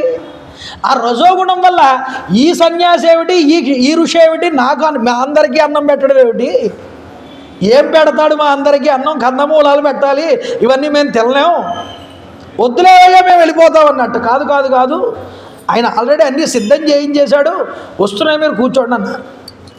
సైన్యం కూర్చుంది, విశ్వామిత్రుడు కూర్చున్నాడు. పంచభక్ష పరమాన్నాలతో అన్నం అందరికీ ఏది కావస్తే అది పెట్టించాట వశిష్ఠుడు. ఏమిట్రా చూస్తే ఈయనేమో ఋషిలా ఉన్నాడు, ఈ ఆశ్రమంలో ఉన్నాడు, ఈ అరణ్యాల్లో ఉన్నారు, వీళ్ళు ఇంత గొప్పగా అన్నం ఎలా పెట్టారు మా అందరికీ ఆశ్చర్యపోయాడు. అప్పుడు ఎవరినో పక్కన ఒక వాడిని కాకేసి ఈ శక్తి ఎలా వచ్చింది వశిష్ఠుడికి అని అడిగాడు విశ్వామిత్రుడు. ఏమీ లేదండి, ఆయన తపశ్శక్తిది, ఆయన దగ్గర శవల అనేటటువంటి ఒక కామధేను ఉన్నది, ఆ కామధేనువే ఇదంతా కూడా సిద్ధం చేసిందన్న. ఆశ్చర్యపోయాడు. రాజు కదండి, కాస్త అభిమానం దెబ్బతింది. మన దగ్గర లేని వస్తువు ఈ బ్రాహ్మణుడి దగ్గర ఉన్నది, దాన్ని ఎలాగైనా మన వశం చేసుకోవాలనుకున్నాడు. అనుకుని వెంటనే ఏం చేశాడంటే, ఏమయ్యా వశిష్ఠ, నీకు అన్ని రత్నాలు వైడూర్యాలు కావాలంటే అన్ని ఇస్తా, 1,00,000 గోవులు ఇస్తా, నువ్వు నాకు ఆ శబలను ఇచ్చే అన్నాడు. అయ్యా అది కుదరనటువంటి మాట. ఎందుకని? అస్యాం హవ్యంచ కవ్యంచ ప్రాణయాత్రా తథైవచ ఆయత్తం అగ్నిహోత్రంచ బలిర్హోమస్తథైవచ. ఈ కామధేనువు మీదే నా యొక్క సర్వస్వము ఆధారపడి ఉన్నది. నేను దేవతలకిచ్చే హవిస్సులు కానీ, పితృదేవతలకిచ్చే కవ్యములు కానీ ఈ యొక్క కామధేనువే ఏర్పాటు చేస్తుంది, దీని ద్వారానే ఇస్తున్నాను నేనంతా కూడా. కాబట్టి ఇది లేకుండా నా యొక్క తపస్సు ముందరికి వెళ్ళదు, కాబట్టి దీన్ని ఇవ్వడం కుదరదన్నాడు. ఎంత ధనమైనా ఇస్తా అన్నాడు, కుదరని మాట అన్నాడు. లాక్కోవడానికి ట్రై చేశాడండి. నువ్వు ఇవ్వకపోతే నేను లాక్కుని వెళ్తాను, నేను ప్రభువుని, ప్రభువు ఏదైనా చెయ్యొచ్చు. ఎందుకని అంటే విలువైన వస్తువు ప్రభువు దగ్గర ఉండాలి అని ఆయన ధర్మం ఆయన చెప్పాడు. కాబట్టి నువ్వు మర్యాదగా నీకు డబ్బులు ఇస్తే తీసుకోనంటున్నావు, కాబట్టి నేను బలవంతంగా లాక్కు వెళ్ళవలసి వస్తుంది అని లాక్కుని తీసుకువెళ్తున్నాడు. లాక్కుని తీసుకువెళ్తూ ఉంటే ఈ శబల ఏడ్చిందండి. బ్రాహ్మణ ధనాన్ని లాక్కోవచ్చా? ఇదో ధర్మం. మళ్ళీ ఇక్కడ చెప్తారు, బోధాయన మహర్షి వారు అంటారు, నత్వేవ కదాచిత్ స్వయం రాజా బ్రాహ్మణస్య ధనమాదదీత. బ్రాహ్మణ ద్రవ్య అపహరణ పరమ పాపం ఉంటుంది అన్నిట్లకన్నా. అంతేకాదు సర్వధర్మజ్ఞుడైనటువంటి విశ్వామిత్రుడికి ఈ బుద్ధి ఎలా కలిగింది మరి అని ఆలోచిస్తే, ఇక్కడ ఆయనలో ఉన్నటువంటి బ్రహ్మ తేజస్సు ఏదైతే ఉందో అది ప్రస్తుతం సంస్కరించబడి ఉన్నటువంటి క్షాత్ర తేజస్సుతో యుద్ధం చేస్తోంది లోపల. ఇప్పుడు బ్రహ్మ తేజస్సు వృద్ధి చెందాలా, ఈ క్షాత్ర తేజస్సు వృద్ధి చెందాలా? అందువల్ల రజోగుణ ప్రభావం, ఆయనలో ఉన్న రజోగుణ ప్రభావం కామదేవుని లాక్కుని తీసుకువెళ్ళేలాగా చేసింది. చేస్తూ ఉంటే నా బలం క్షత్రియస్యాహు బ్రాహ్మణ బలవత్తరాహ బ్రహ్మన్ బ్రహ్మ బలం దివ్యం క్షత్రాత్తు బలవత్తరం. కామధేను తనంతట తానుగా ఎదుటివారిని శిక్షించదండి. కాబట్టి వశిష్ఠుడిని చూసి ఏడ్చిందిట తీసుకుపోతూ ఉంటే లాక్కుని. ఏమయ్యా, నా అంతటా నేనేమీ చేయలేను, నువ్వు ఒక్క అనుజ్ఞ ఇవ్వి, నేను తప్పకుండా ఈ సైన్యాన్ని మట్టు పెడతానన్నది. వశిష్ఠుడు సరే అన్నట్టు. వశిష్ఠుడు ఎప్పుడైతే సరే అన్నాడో ఈ యొక్క కామధేనువు తన శరీరం నుంచి పప్లవాదులు అనేటటువంటి కొంతమంది సైన్యాన్ని సృష్టించింది. ఈ సైన్యం విశ్వామిత్రుడు వారి సైన్యాల్ని అందరినీ కూడా తుదముట్టించారు. ఒకే ఒక్క బిడ్డ మిగిలాటండి, మిగతా వాళ్ళందరూ చచ్చిపోయారు. విశ్వామిత్రుడికి బ్రతుకు జీవుడానని కొడుకుని వెంట పెట్టుకుని రాజ్యానికి వెళ్ళాడు విశ్వామిత్రుడు.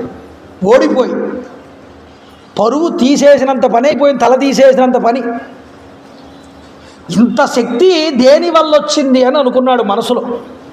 క్షత్రియుడికి లేదే ఇంత బలం, బ్రాహ్మణుడు తపస్సు చేసుకునేవాడు, ఇతడికి ఇంత శక్తి ఎలా వచ్చింది అంటే తపోశక్తి ఇది. నేను కూడా తపస్సు చేయాలని సంకల్పం కలిగిందండి. ఆ లోపల ఉన్న బ్రహ్మ తేజస్సు ఉంది కదండి, అది ప్రేరేపిస్తోంది. నేను తపస్సు చేస్తానన్నాడు, కానీ అహంకారంతో వశిష్ఠుడి మీద కోపంతో చేస్తానన్నాడు. ఏ కోపంతో చేసే పనులేముంటాయంటే ఒక పట్టాన్ని తెవలవండి. కానీ ఆ బ్రహ్మ తేజస్సు లోపల రగులుతోంది కాబట్టి విశ్వామిత్రుడి చేత ఆ పట్టుదల ఎక్కడా సడిలిపోకుండా చేసింది ఆ బ్రహ్మ తేజస్సు. క్షాత్రం ఉంది, ఆ క్షాత్రం వల్ల రజోగుణం కోపంతో ప్రారంభమైంది ఈ తపస్సు అనేటటువంటిది. ఎలాగైనా ఈ వశిష్ఠుడిని మట్టు పెట్టాలి నేను తపస్సు సంపాదించే శక్తిని అనుకున్నాడు. కొడుకుకి పట్టాభిషేకం చేసేసి తాను బయలుదేరాడండి అరణ్యాలకి. హిమవత్ పర్వత ప్రాంతం దగ్గర కౌశికీ నదీ తీరం దగ్గర తపస్సు చేశాట. ఎన్ని సంవత్సరాలు? 1000 సంవత్సరాలు. పరమేశ్వరుడు ప్రత్యక్షమయ్యాడు. ఏం వరం కావాలన్నాడు. ఈ లోకంలో ఉన్నటువంటి అస్త్ర సంపద అంతా కూడా నాకు కావాలి, నీ దగ్గర ఉన్న అస్త్ర సంపద అంతా నాకు ఇవ్వమన్నాడు. ఏమిటి, దేనివల్ల ప్రయోజనం ఇది? ఈ అస్త్రాలన్నీ తీసుకువెళ్ళి వశిష్ఠుడి మీద వేసేస్తాను, అది ఆయనకు కావాల్సింది. సరే నీ ఇష్టం, తదాస్తు అని పరమేశ్వరుడు తన దగ్గర ఉన్న అస్త్ర సంపదనంతా ఇచ్చాడు. ఈ అస్త్ర సంపదనే రాముడికి ఇచ్చాడు తర్వాత కాలంలో. మొన్నటి రోజున చెప్పాంగా మనం. అందువల్ల ఈ అస్త్రాలన్నీ పట్టుకున్నాడు, వెళ్ళాడు, వశిష్ఠుడి ఆశ్రమం మీద వేయడం మొదలుపెట్టాడు. కొన్ని వేల మంది ఋషులు బ్రతుకుతున్నారు ఆ ఆశ్రమాన్ని ఆధారం చేసుకుని వశిష్ఠుడి దగ్గర. వాళ్ళందరూ విగత జీవుడా అని బాధపడుతూ ఆ అస్త్రాల దాటికి తట్టుకోలేక కాలిపోతూ కొన్ని ఇళ్ళు పరిగెత్తుకుంటూ వశిష్ఠుడి దగ్గరికి వచ్చారు. చూశాడు విశ్వామిత్రుడి యొక్క చేష్టిద. కోపాన్ని పొందాడండి వశిష్ఠుడు అంతటి వాడు. తన దగ్గర ఉన్న బ్రహ్మ తేజస్సునంతటి ఒక దండం కింద సిద్ధం చేసి ఆ దండాన్ని తీసుకొచ్చి, ఒరే నాయనా విశ్వామిత్ర, నువ్వేదైనా నన్ను చెయ్యాలి అని అనుకుంటే ఈ యొక్క దండం మీదకి వేయి, నువ్వు ఏ అస్త్రం వేసినా అని ఆ దండాన్ని అక్కడ స్థాపించాడు. ఎన్ని అస్త్రాలు వేసినా ఆఖరికి బ్రహ్మాస్త్రంతో సహా ఆ దండం అందులోకి లాగేసుకుందిట ఈ అస్త్రాలన్నింటినీ. ఆశ్చర్యపోయి తల తిరిగిపోయింది విశ్వామిత్రుడికి. లోకంలో ఉన్న అన్ని అస్త్రాలు వాడేశాను, అయినా వశిష్ఠుడి దండం ముందు ఇవేమీ పనికి రాలేదు. దిగ్బలం క్షత్రియ బలం బ్రహ్మతేజో బలం బలం అనుకున్నట్టు ఒక్కసారి. అసలు క్షత్రియ బలంలో బలమే ఉంది, అంతటికన్నా గొప్పదైన బలం బ్రహ్మబలం, బ్రహ్మ తేజస్సుతో కూడినటువంటి బ్రాహ్మణుడి యొక్క బలం. ఈ తపస్సుని నేను పొందాలనుకున్నాడు. మళ్ళీ ఆ బ్రహ్మర్షిని అవ్వాలి నేను. వశిష్ఠుడు ఎలా అయ్యాడో బ్రహ్మర్షి కింద నేను కూడా బ్రహ్మర్షిని అవ్వాలనుకున్నాను. ఇలా కుదరదని భార్యని వెంట పెట్టుకుని దక్షిణ దిక్కుకు వెళ్ళాడండి. మొట్టమొదట దక్షిణ దిక్కుకు వెళ్ళి ఘోరమైనటువంటి తపస్సు చేశాడు 1000 సంవత్సరాలు. మళ్ళీ తపస్సు చేస్తే బ్రహ్మగారు సంతోషించి ప్రత్యక్షమై, అయినా విశ్వామిత్ర, నీ ఘోరమైనటువంటి తపస్సుకు నేను మెచ్చుకున్నాను, నువ్వు రాజర్షి లోకాలన్నింటినీ కూడా గెలుచుకున్నావు, నువ్వు రాజర్షివయ్యావు అని ఆశీర్వదించాట. ఈయన దేనికోసం చేస్తున్నాడు? బ్రహ్మర్షి కోసం చేస్తున్నాడు. ఇంకా నేను రాజర్షి కింద ఉండడం ఏమిటయ్యా మహానుభావ, ఇంత తపస్సు చేస్తే పోనీలేనని మళ్ళీ తపస్సు చేయడం ప్రారంభం చేశాడు. చేస్తూ ఉండగా ఇంకా పూర్తయిపోతే మళ్ళీ బ్రహ్మగారు వస్తారు, తనకి బ్రహ్మర్షి పదవిని ఇస్తారు అనుకునే సమయంలో ఆయన దగ్గరికి త్రిశంకు వచ్చాడు. ఎవరు ఈ త్రిశంకు? ఆలోచన చేస్తే సూర్యవంశంలో ఇక్ష్వాకు వంశంలో మాంధాత చక్రవర్తి అని ఓ చక్రవర్తి. ఈ మాంధాతకి ఇందుమతి అనేటటువంటి స్త్రీ యందు పురుకుత్సుడు అనేటటువంటి వాడు పుట్టాడు. ఈ పురుకుత్సుడికి ముచుకుందుడు అనేటటువంటి పురుకుత్సుడు ముచుకుందుడు అని 2 కుమారులు కలిగారు. పురుకుత్సుడికి అరణ్యకుడు పుట్టాడు. అరణ్యకుడికి బృహదస్సుడు పుట్టాడు. ఈ బృహదస్సుడికి హర్యస్సుడు పుట్టాడు. ఈ హర్యస్సుడికి త్రిధర్ముడు పుట్టాడు. త్రిధర్నుడికి అరుణుడు పుట్టాడు. ఈ అరుణుడికి పుట్టినవాడు సత్యవ్రతుడు. ఈ సత్యవ్రతుడు చిన్నప్పటి నుంచి కూడా చాలా చిలిపిగా అందరినీ ఆట పట్టించడం, పాపపు పనులు చేయడానికి ఇష్టపడుతూ ఉండడం, ఇలా బ్రతుకుతూ ఉండేవాడు. తండ్రి గారంటే భయం కూడా ఉండేది కాదు కొన్ని సందర్భాల్లో. ఒకరోజు ఏం చేశాడంటే, ఒక బ్రాహ్మణుడి ఇంట్లో పెళ్లి జరుగుతోంది. ఆ బ్రాహ్మణ స్త్రీని ఎత్తుకుని వచ్చాడు, పెళ్లి జరుగుతున్న స్త్రీని. ఆ బ్రాహ్మణులందరూ వచ్చి గోల పెట్టుకున్నారు ఈ యొక్క అరుణుడి దగ్గర. అయ్యా, మా పిల్లకి వివాహం చేస్తుంటే నీ కొడుకు వచ్చి ఎత్తుకొచ్చాడు, ఏం చెప్తావు నువ్వు, మాకు ధర్మం చెప్పమన్నారు. బ్రాహ్మణుడు పెళ్లి వివాహం జరుగుతుంటే కూతుర్ని ఎత్తుకుని రావడం ఏమిట్రా, ఇంతకన్నా దారుణమైంది ఏమైనా ఉందా, ఇంట్లో చెడబుట్టావు, నాకు ఇంట్లోంచి పో అవతల కదా. తండ్రి, నీకు పెట్టిన పేరు తీసేసావు, ఈరోజు సత్యవ్రతుడు అని పెట్టారు నీకు పేరు, ఆ పేరుకున్న మచ్చ ఏర్పాటు చేసావు, వెళ్ళిపో ఇంట్లోంచి అన్నాడు. వెళ్ళిపోతూ వశిష్ఠుడి మీద పగబెట్టుకున్నాడండి ఈ సత్యవ్రతుడు. ఎందుకని? ఇంటి పురోహితుడు ఏం చెప్పాలి, ధర్మం చెప్పాలి, కానీ చెప్పలేదు. కొడుకుని అలా పంపకూడదయ్యా. ఎందుకుట మనసులో ఉంది సత్యవ్రతుడికి, సప్తపది అవ్వకుండా వివాహం పూర్తవదు, భార్యాభర్తలు అవరు. తాళి కడితేనే కాదండి, సప్తపది పూర్తయితే కానీ పరిపూర్ణ వివాహం కాదు. అందువల్ల ఈ ధర్మశాస్త్రం తెలిసినా కూడా వశిష్ఠుడు ఆ మాట చెప్పకుండా, నన్ను ఆపకుండా ఊరుకుండే ఉన్నాడు అలాగా అని కోపం వశిష్ఠుడి మీద కలిగింది సత్యవ్రతుడు. తండ్రి వెళ్ళగొట్టాడు. అదే సమయంలో విశ్వామిత్ర మహర్షి వారు తన భార్యని పిల్లల్ని విడిచిపెట్టి తపస్సు చేసుకుందామని చెప్పి ఆయన వెళ్ళిపోయాడు ఉత్తరం వైపు. ఇలా వెళ్ళిపోయినటువంటి సమయంలో దక్షిణం వైపు వెళ్ళాడు. వెళ్ళిపోయినటువంటి సమయంలో ఏమైందంటే పెద్ద క్షామం ఒకటి వచ్చింది. క్షామం వస్తే పాపం భార్య మాత్రం ఏం చేస్తుందండి, అప్పటికే పిల్లలు పుట్టున్నారు విశ్వామిత్రుడికి ఆయన భార్యకి. మళ్ళీ పిల్లల్ని పోషించాలి, క్షామం వచ్చింది, ఏమీ దొరకట్లేదు. పోన్లే 4 కుమారులు ఉన్నారు కాబట్టి ఇందులో ఒకడిని అమ్మేసి మిగతా ఆ వచ్చిన డబ్బుతో మిగతా కుమారుల్ని పోషిద్దాం అనుకుంది ఆవిడ. ఓ పిల్లాడిని మెడలో తాడు వేసి లాక్కుని తీసుకువెళ్తుంది. వాడు ఏడుస్తున్నాడు. రోడ్డు మీద నడుచుకుంటూ రహదారిలో వెళ్ళిపోతున్న సత్యవ్రతుడికి ఈ సన్నివేశం కనిపించి, అమ్మా ఎందుకమ్మా కొడుకుని అలాగా పిల్లాడిని మెడలో తాడేసి లాక్కుని తీసుకువెళ్తున్నావు, ఏమైంది అని అడిగాడు. క్షామం వచ్చింది కదా నాన్న, ఎవరికి ఏమీ దొరకట్లేదు, నాకు 4 కుమారులు ఉన్నారు, ఒకడిని అమ్మేసి మిగతా 3 పోషించుకుందాం అనుకుంటున్నాను, ఆ పరిస్థితిలో ఉన్నాను, నా భర్త ఏమో తపస్సు చేసుకోవడానికి వెళ్ళిపోయాడు. అయ్యయ్యో, జాలి కలిగిందండి ఈ సత్యవ్రతుడికి. అలా చేయబోకు, నీకు రోజు నీకు ఎంత అవసరమైన ఆహారం కావాలో అంత అవసరం అయిన ఆహారం నేను తీసుకొచ్చి నీకు ఇస్తా, నువ్వు బాధపడకు, నీ ఇంట్లో నీ పిల్లలతో నువ్వు ఎక్కడికి వెళ్లకుండా అక్కడే ఉండమన్నాడు. ఆ పిల్లాడి మెడలో ఉన్నటువంటి ఆ తాడుని తీసేశాడు. గళము అంటే గొంతు అండి, పీక. ఆ గళానికి తాడు వెయ్యి లాగబడ్డాడు కాబట్టి గాలవుడు అని పిలిచారు ఆ పిల్లవాడిని. ఆ తర్వాత మహర్షి అయ్యాడు అతను, గాలవ మహర్షి. ఆ తర్వాత ఈ పిల్లల్ని తీసుకుని ఆ ఇంట్లోనే ఉంటుంది ఆ యొక్క పర్ణశాలలో.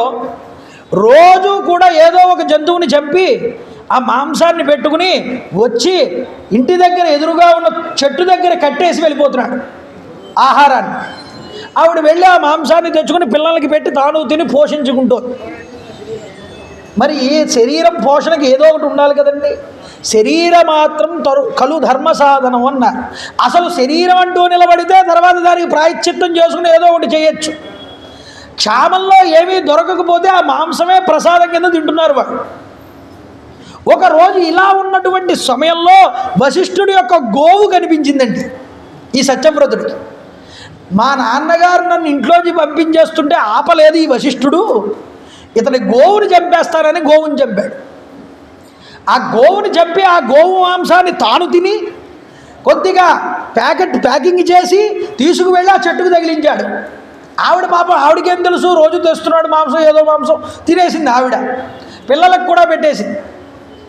వశిష్ఠుడికి ఈ విషయం తెలిసిందే. అప్పుడు వీడి దగ్గరికి వచ్చి శపించాడు వీడిని. ఎరా నాయన, విప్రస్త్రీని ఎత్తుకుని వచ్చావు, తండ్రి చేత గెంటించబడ్డావు, గోవును హత్య చేసావు, ఈ 3 మచ్చలు నీ జీవితంలో ఉండిపోతాయి, ఇవి చెరగవు ఎప్పటికీ కూడా. నీ జీవితంలో ఈ 3 మచ్చలు ఏర్పాటు అయ్యాయి కాబట్టి, 3 శంకలు ఏర్పడ్డాయి కాబట్టి నువ్వు త్రిశంకువు అని పిలువబడతావు ఈ రోజు నుంచి అన్నాడు. చూడండి, కొంతకాలానికి కాలంలో మార్పు కదండి. వాడు మంచివాడయ్యాడు, మంచివాళ్లతో స్నేహం చేశాడు, వాడు మంచివాడయ్యాడన్న విషయం తండ్రికి తెలిసింది. అరుణుడు పిలిచాడు ఒకరోజు కొడుకుని, రారా మారావని తెలిసింది, కాస్త రాజ్య విషయాలన్నీ చూసుకోని. తర్వాత కొడుక్కి పట్టాభిషేకం చేసి తాను అరణ్యాలకు వెళ్ళిపోయాడు. ఈ త్రిశంకువు పరిపాలన చేస్తున్నాడు రాజ్యాన్ని. అయితే చూడండి, ఆయనకో ఆశ కలిగింది. ఏమిటి? సశరీరంగా స్వర్గానికి వెళ్ళాలి. వెళ్ళి పోనీ అక్కడికి వెళ్ళిన తర్వాత అక్కడ ఉద్యానవనాల్లో దేవతా స్త్రీలతో కలిసి విహరించాలని కోరిక కలిగింది. దేవతా సంగీతాన్ని వినాలి, అక్కడ ఆనందించాలనుకున్నాడు. దీనికోసం ఏదైనా యజ్ఞం ఉంటే చేయించవయ్యా, నేను చేసుకుంటానన్నాడు ఇంటి పురోహితుడు వశిష్ఠుడిని పిలిచి. ఆయన అన్నాడు, సశరీరంగా వెళ్ళడం కుదరదురా నాయన, సశరీరంగా ఇది పాంచభౌతిక శరీరం. పాంచభౌతిక శరీరానికి తేజో శరీరానికి చాలా తేడా ఉంటుంది. స్వర్గంలో కనిపించేటటువంటి సుఖ భోగాలన్నీ ఉంటాయే, అవి కేవలం కనిపిస్తాయి కానీ వాటి యందు అనుభవించేటటువంటి తాదాత్మ్యత తేజో శరీరాలకి ఉండదు. ఇదే మాట చెప్తాడండి మహాభారతంలో దుర్యోధనుడు. ఏమని చెప్తాడు అంటే, నిజంగా చుట్టరికం అనేటటువంటిది ఉంటే అకామద్వేష సంయోగాత్ దేవాహ దేవత్వమాప్నుయు.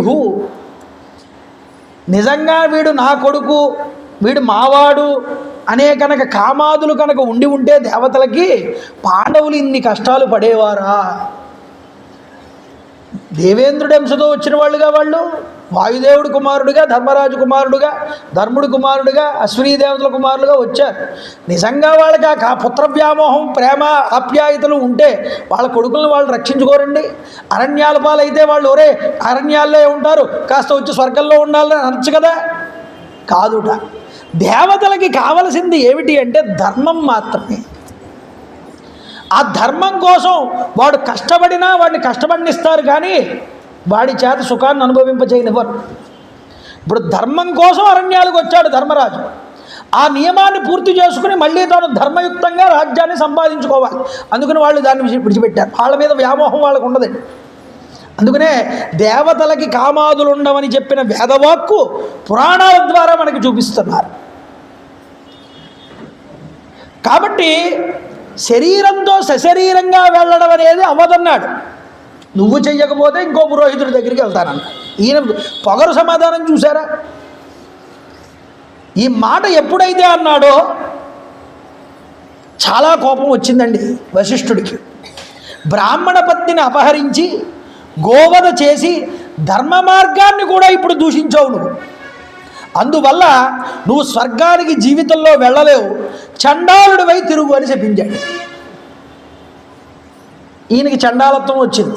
చండాలుడంటే అంటరానివాడు అంటే ఎక్కడ దేని విషయంలో అంటరానివాడు అంటే వాడికి ఉన్నటువంటి దుర్వ్యసనం మరొకడికి ఉండదు. వాడే అంటరానివాడు అందరికన్నా. వాడు ఏ వర్ణంలో ఉన్నవాడైనా వాడికి అది వర్తిస్తుంది, గుర్తుపెట్టుకోండి. అంటే వాడికి ఉన్నటువంటి చెడు అలవాట్లు మరొకడికి ఉండవు. కాబట్టి నువ్వు చండాలుడు అవుతావు పొమ్మన్నాడు. ఈ చండాలత్వాన్ని పొందినటువంటి వాడు తిరుగుతున్నాడు. ఎవడైనా దొరుకుతాడేమో యాజకుడు, నన్ను ఇంకా కోరిక పోలేదు స్వశరీరంగా స్వర్గానికి పంపించేవాడు అని. ఈలోపు విశ్వామిత్రుల వారు తపస్సు పూర్తి చేసుకుని ఒకరోజు ఇంటికి వచ్చారట. ఇంటికి వచ్చి భార్యని పలకరించి, నేను తపస్సుకు వెళ్ళినప్పుడు చాలా పెద్ద క్షామం వచ్చింది, క్షామం వచ్చినప్పుడు నాకు ఆకలికి ఏమీ కూడా దొరకలేదు. ఒక చండాలుడి ఇంటిలోకి వెళ్తే వాడింటిలో నాకు కుక్క మాంసం కనిపించింది. వాడు కూడా ఏం చేశాట, వాడికి తిండి లేదు కదా, వాడు దాచుకున్నట్ట సగం తిని ఇంకో ముక్కని పైన ఉట్టికి కట్టాట, ఎవరు తీయకుండా. పోని ఉట్టికి కట్టి ఊరుకున్నాడా, దానికి ఒక గంట తగిలించాట. ఇప్పుడు విశ్వామిత్రుడు దాన్ని కాజేద్దామనుకున్నాడు, దొంగతనానికి దిగబడ్డాడండి. ఎవరు తపస్సు చేస్తున్న విశ్వామిత్రుడు ఇంట్లోకి నెమ్మదిగా వెళ్ళి ఆ ముక్కని పట్టుకుని వచ్చేస్తుండి గంట మోగింది. చూసుకోలేదు, చీకట్లో కనిపించలేదు గంట. ఈయన నిద్ర లేచాడు ఈ జెండాలు. ఏమంటే ఎవరది అని గట్టిగా అరిచేటప్పటికి, దీపంతో చూసేటప్పటికి అంత గడ్డంతో అంత మహర్షి అంతలా కనిపించేటప్పుడు నమస్కారం చేసి, అయ్యా స్వాముల వారు మీరు కూడా దొంగతనం చేస్తున్నారా అన్నాడు. ఏం చేయమంటావురా, ఆకలి, ఏదో ఒకటి తినాలి కదా, అందుకోసం ఈ కుక్క పిక్క మాంసాన్ని తీసుకుపోదామని వచ్చానన్నాడు. అంటే అంత క్షేమం వచ్చిందండి, ఏమీ దొరకకుండా. సరే మహానుభావులు పెద్దలు మీరు వచ్చారు మా ఇంటికి, తీసుకుపోండి, నేను రేపొద్దున ఏదో ఒకటి చూసుకుంటానన్నాడు. ఈయనేం చేశాడు, ఆ పిక్క మాంసాన్ని పట్టుకుని వచ్చి, ఏరా దేవేంద్ర, ఇంతమంది జనాలకి ఆకలి వేస్తూ ఉంటే అన్నం లేకుండా చేస్తావా, ముందు మేము తినడం కాదు ఇది నువ్వు తినని ఇంద్రాయ స్వాహ అని అగ్నిలో వేయడానికి ప్రారంభం చేశాడు. దేవేంద్రుడు పరుగున వచ్చాటండి, బాబోయ్ అందులో వేయకురా నాయనా నువ్వు అని చెప్పి నమస్కారం చేసి. మరి నీ దాకా వస్తే కానీ తెలియలేదా ఈ పరిస్థితి, నువ్వు ముందు ఈ క్షామాన్ని పోగొట్టు అని చెప్పగానే వర్షాలు కురిసేటండి. అప్పుడు వర్షాలు కురిసి ఆకలి తీరింది. ఇలా గెంటుకుని వచ్చాను జీవితాన్ని తపస్సులో, మరి ఇక్కడ క్షామంలో నువ్వెలా బ్రతికావో చెప్పవే అని భార్యని అడిగితే జరిగిన వృత్తాంతం అంతా చెప్పింది. ఇలా సత్యవ్రతుడు అనేవాడు ఇలా చేశాడు, ఆఖరికి గోవు మాంసం కూడా తెచ్చి కట్టాడు నాకు, ఏమీ దొరకకపోతే. అలా కట్టినందుకు అతని గురువు గారు అతన్ని శపించాడు, చండాలుడిగా తిరుగుతున్నాడు. ఇప్పుడు ఆ చండాలుడుగా ఉన్నవాడిని మీరే ఉద్ధరించాలి అని భార్య కోరుకుంది విశ్వామిత్రుడిని. తప్పకుండా ఆ సమయం వచ్చినప్పుడు నేను అనుగ్రహిస్తానన్నాడు. విశ్వామిత్రుడు మాట ఇచ్చాడు కదండి. వీడు తిరిగి విశ్వామిత్రుడి దగ్గరికి వచ్చాడు. విశ్వామిత్రుడి దగ్గరికి వచ్చి, నేను సశరీరంగా వెళ్ళాలి స్వర్గానికి, మీరే నన్ను పంపించగలరు, మిమ్మల్ని నేను శరణు వేడుతున్నాను అన్నాడు. భార్యకి ఇచ్చిన మాట గుర్తొచ్చింది, నేను లేనప్పుడు నా భార్యను ఆదుకున్నాడు వీడు, తప్పకుండా నిన్ను సశరీరంగా పంపుతానన్నాడు. నా తపశ్శక్తిని అంతటినీ ధారపోస్తాను నీకోసం అన్నాడు. చూడండి, దేనికోసం మొదలుపెట్టాడు తపస్సు, దేనికి ఉపయోగిస్తున్నాడు తపస్సు శక్తిని. అంటే రజోగుణం డామినేట్ చేసేస్తోంది ఈ యొక్క బ్రహ్మ తేజస్సుని, క్షత్రియ తేజస్సు. యుద్ధం పట్టండి ఒకదానికొకటి, లోపల సంఘర్షణ. శిష్యుల్ని పిలిచాడు, నేను వెళ్ళి పిలుచుకురండి ఋషులందరినీ కూడా, విశ్వామిత్రుడు మకం చేస్తున్నాడు యజ్ఞం, మీరందరూ కూడా రండి అని పిలవండి. ఒకవేళ వాళ్ళు రాకుండా ఏదైనా కనుక మాట్లాడితే, వాళ్ళు ఏం మాట్లాడారో కూడా అవి కూడా విని రండి నా దగ్గర చెప్పండి అన్నాడు. వాళ్ళందరూ వెళ్ళి అందరినీ పిలుచుకుని వచ్చారు. పిలుచుకుని వస్తూ వశిష్ఠుడి కొడుకుల దగ్గరకు కూడా వెళ్ళారట. వశిష్ఠుడిని పిలిచారు, మీరు కూడా రండి అన్నారు. వాళ్ళన్నారట, క్షత్రియో యాజకో యస్య చండాలస్య విశేషతః కథం సదసి భోక్తారో హవిస్తస్య సురర్షయ. చేయించేవాడేమో క్షత్రియుడు, యజ్ఞం చేయించేవాడు, యజ్ఞం చేస్తున్నవాడేమో చండాలుడు. ఈ చేస్తున్న యజ్ఞానికి దేవతలు అలా వస్తారా హవిస్సు తీసుకోవడానికి, ఇంకా మేము రావడానికి అని వేళాకాలం ఎగతాళి చేశారు, నవ్వారు. యాజ్ ఇట్ ఈజ్గా ఈ విషయాన్ని తీసుకొచ్చి శిష్యులు విశ్వామిత్రుడితో చెప్పారు. విశ్వామిత్రుడికి కోపం వచ్చి, వశిష్ఠ కుమారులు కుక్క మాంసాన్ని భుజిస్తూ చండాలుల కింద కొన్ని వందల సంవత్సరాలు జీవించుగా కానీ వాళ్ళని శపించాడు. తపస్సంతా తరిగిపోతుంది ఈ శాపాలతోనే, సంపాదించుకున్న తపస్సంతా కూడా. ఎవరు వచ్చినా రాకపోయినా ఈ యజ్ఞం ఆగదన్నాడు. యజ్ఞాన్ని ప్రారంభం చేశాడు. చేసి హవిస్సులు వేస్తూ ఉంటే దేవతలు కూడా రాలేదు రండి హవిస్సు తీసుకోవడానికి. అయినా పర్వాలేదన్నాడు, స్రవంతో చేశాడు యజ్ఞం. చేస్తూ ఉంటే, అదిగో నా శక్తిని అంతటినీ ధారపోసి నిన్ను స్వర్గానికి పంపుతున్నాను, ఓ త్రిశంకు వెళ్ళు స్వర్గానికని స్వాహ అని పూర్ణాహుతి వేశాడు. త్రిశంకువు లేస్తున్నాడండి ఆకాశంలోకి. ఆకాశంలోకి లేచి స్వర్గానికి వెళ్ళిపోతున్నాడు సశరీరంగా. వెళ్ళిపోతుంటే దేవేంద్రుడు అన్నాడు, ఒరే నీకు స్వర్గంలో ప్రవేశం లేదు, నువ్వు ఇక్కడికి రావడానికి వీల్లేదు, ఫోన్ అక్కడి నుంచి గెంటేశాడు. మహానుభావ పడిపోతున్నాను కిందకి, నువ్వే రక్షించాలి విశ్వామిత్ర అంటే ఆగమన్నాడు అక్కడే. వెంటనే దక్షిణం వైపు ఉన్నటువంటి ఆకాశంలో ఒక గొప్పదైనటువంటి సప్తర్షి మండలాన్ని ఇంకో దాన్ని సృష్టించేశాట, మరో స్వర్గాన్ని సృష్టించాట. అన్యమింద్రం కరిష్యామి లోకోవాస్యాదనింద్రక దేవతాన్యపి సక్రోధాత్ స్రష్టుం సముపచక్రమే. ఇంకో ఇంద్రుడినైనా సృష్టిస్తాను, లేదా ఇంద్రుడనేవాడే లేకుండా చేస్తానన్నట్ట తన తపశక్తితో. దేవతలందరూ పరిగెత్తుకుంటూ వచ్చారు విశ్వామిత్రుడి దగ్గరికి. వచ్చి, మహానుభావా నువ్వు ఇలా కోప్పడితే ఎలా కుదురుతుంది, ఏదైనా ఒక సెటిల్మెంట్ ఉండాలి కదా, ఇది కరెక్ట్ పద్ధతి కాదు, ఇది వేదంలో చెప్పబడిన దానికి వ్యతిరేకం, అందువల్ల దీన్ని ఎవరూ శ్లాఘించరు. కానీ నువ్వు ఇంకో సృష్టి చేసేసావు కాబట్టి ఈ యొక్క త్రిశంకుకి ఆ సృష్టిలో స్థానాన్ని ఇవ్వి. ఎందుకని? ఈ ఆగిపోయిన త్రిశంకు తలకిందులుగా ఉన్నాడు, ఈ తలకిందులుగా ఉన్న త్రిశంకుని ఆ సప్తర్షి మండలం దగ్గరికి తీసుకుపో, అక్కడ ఉంచువాడు, అక్కడ అతనే లోకానికి అధిపతి. కానీ ఒక వరం ఏమిటంటే ఈ వైశ్వానర పదానికి అవతల వైపు అది ఉండేలాగా కోరుకున్నారు. అంటే ఈ గెలాక్సీకి అవతల వైపు ఉండాలి. అంటే మనకి దగ్గరగా ఇంకో గెలాక్సీ ఉంది అంటే అక్కడ గెలాక్సీని సృష్టించేశాడు విశ్వామిత్రుడు తన శక్తితో. అక్కడ ఉంటాడు ఈ త్రిశంకు తలకిందులుగా, అక్కడ పెట్టేలాగా మాట్లాడి అయ్యా ఈ విధంగా పరిష్కరించి అక్కడి నుంచి వెళ్ళిపోయారు. అంటే త్రిశంకు వల్ల మళ్ళీ ఈ తపస్సు భంగం అనేటటువంటిది వాటిల్లింది. త్రిశంకు ఆఖరికి అటు అవ్వలేదు పని, ఇటు అవ్వలేదు, ఆఖరికి తలకిందులుగా వేళ్లాడాల్సి వచ్చింది. అంటే గురువుని తిరస్కరించినటువంటి చేసినటువంటి పనులుంటాయే ఆఖరికి అవి తలకిందులు అవుతాయని చెప్పడం ఇక్కడ విశేషం.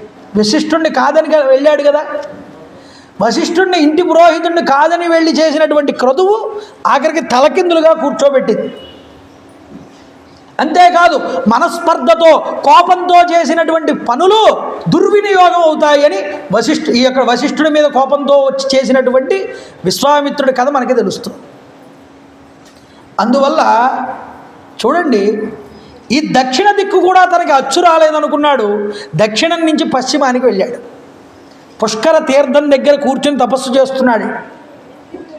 గుజరాత్ ప్రాంతంలో తపస్సు చేస్తూ ఉంటే అదే సమయంలో అంబరీషుడు అనేటటువంటి ఒక రాజుగారు యజ్ఞం చేస్తున్నాడు. యజ్ఞం చేస్తూ ఉంటే బలిచ్చేటటువంటి జంతువు పారిపోయింది. ఋత్విక్కులు అన్నారు, ఇలా పారిపోవడం చాలా అపశకునం యజ్ఞానికి, దీనికి బదులుగా ఒక నరబలి ఇవ్వాలి అన్నారు. వాళ్ళు ఇప్పటికిప్పుడు నరుడు ఎక్కడ దొరుకుతాడు బలి ఇవ్వడానికి?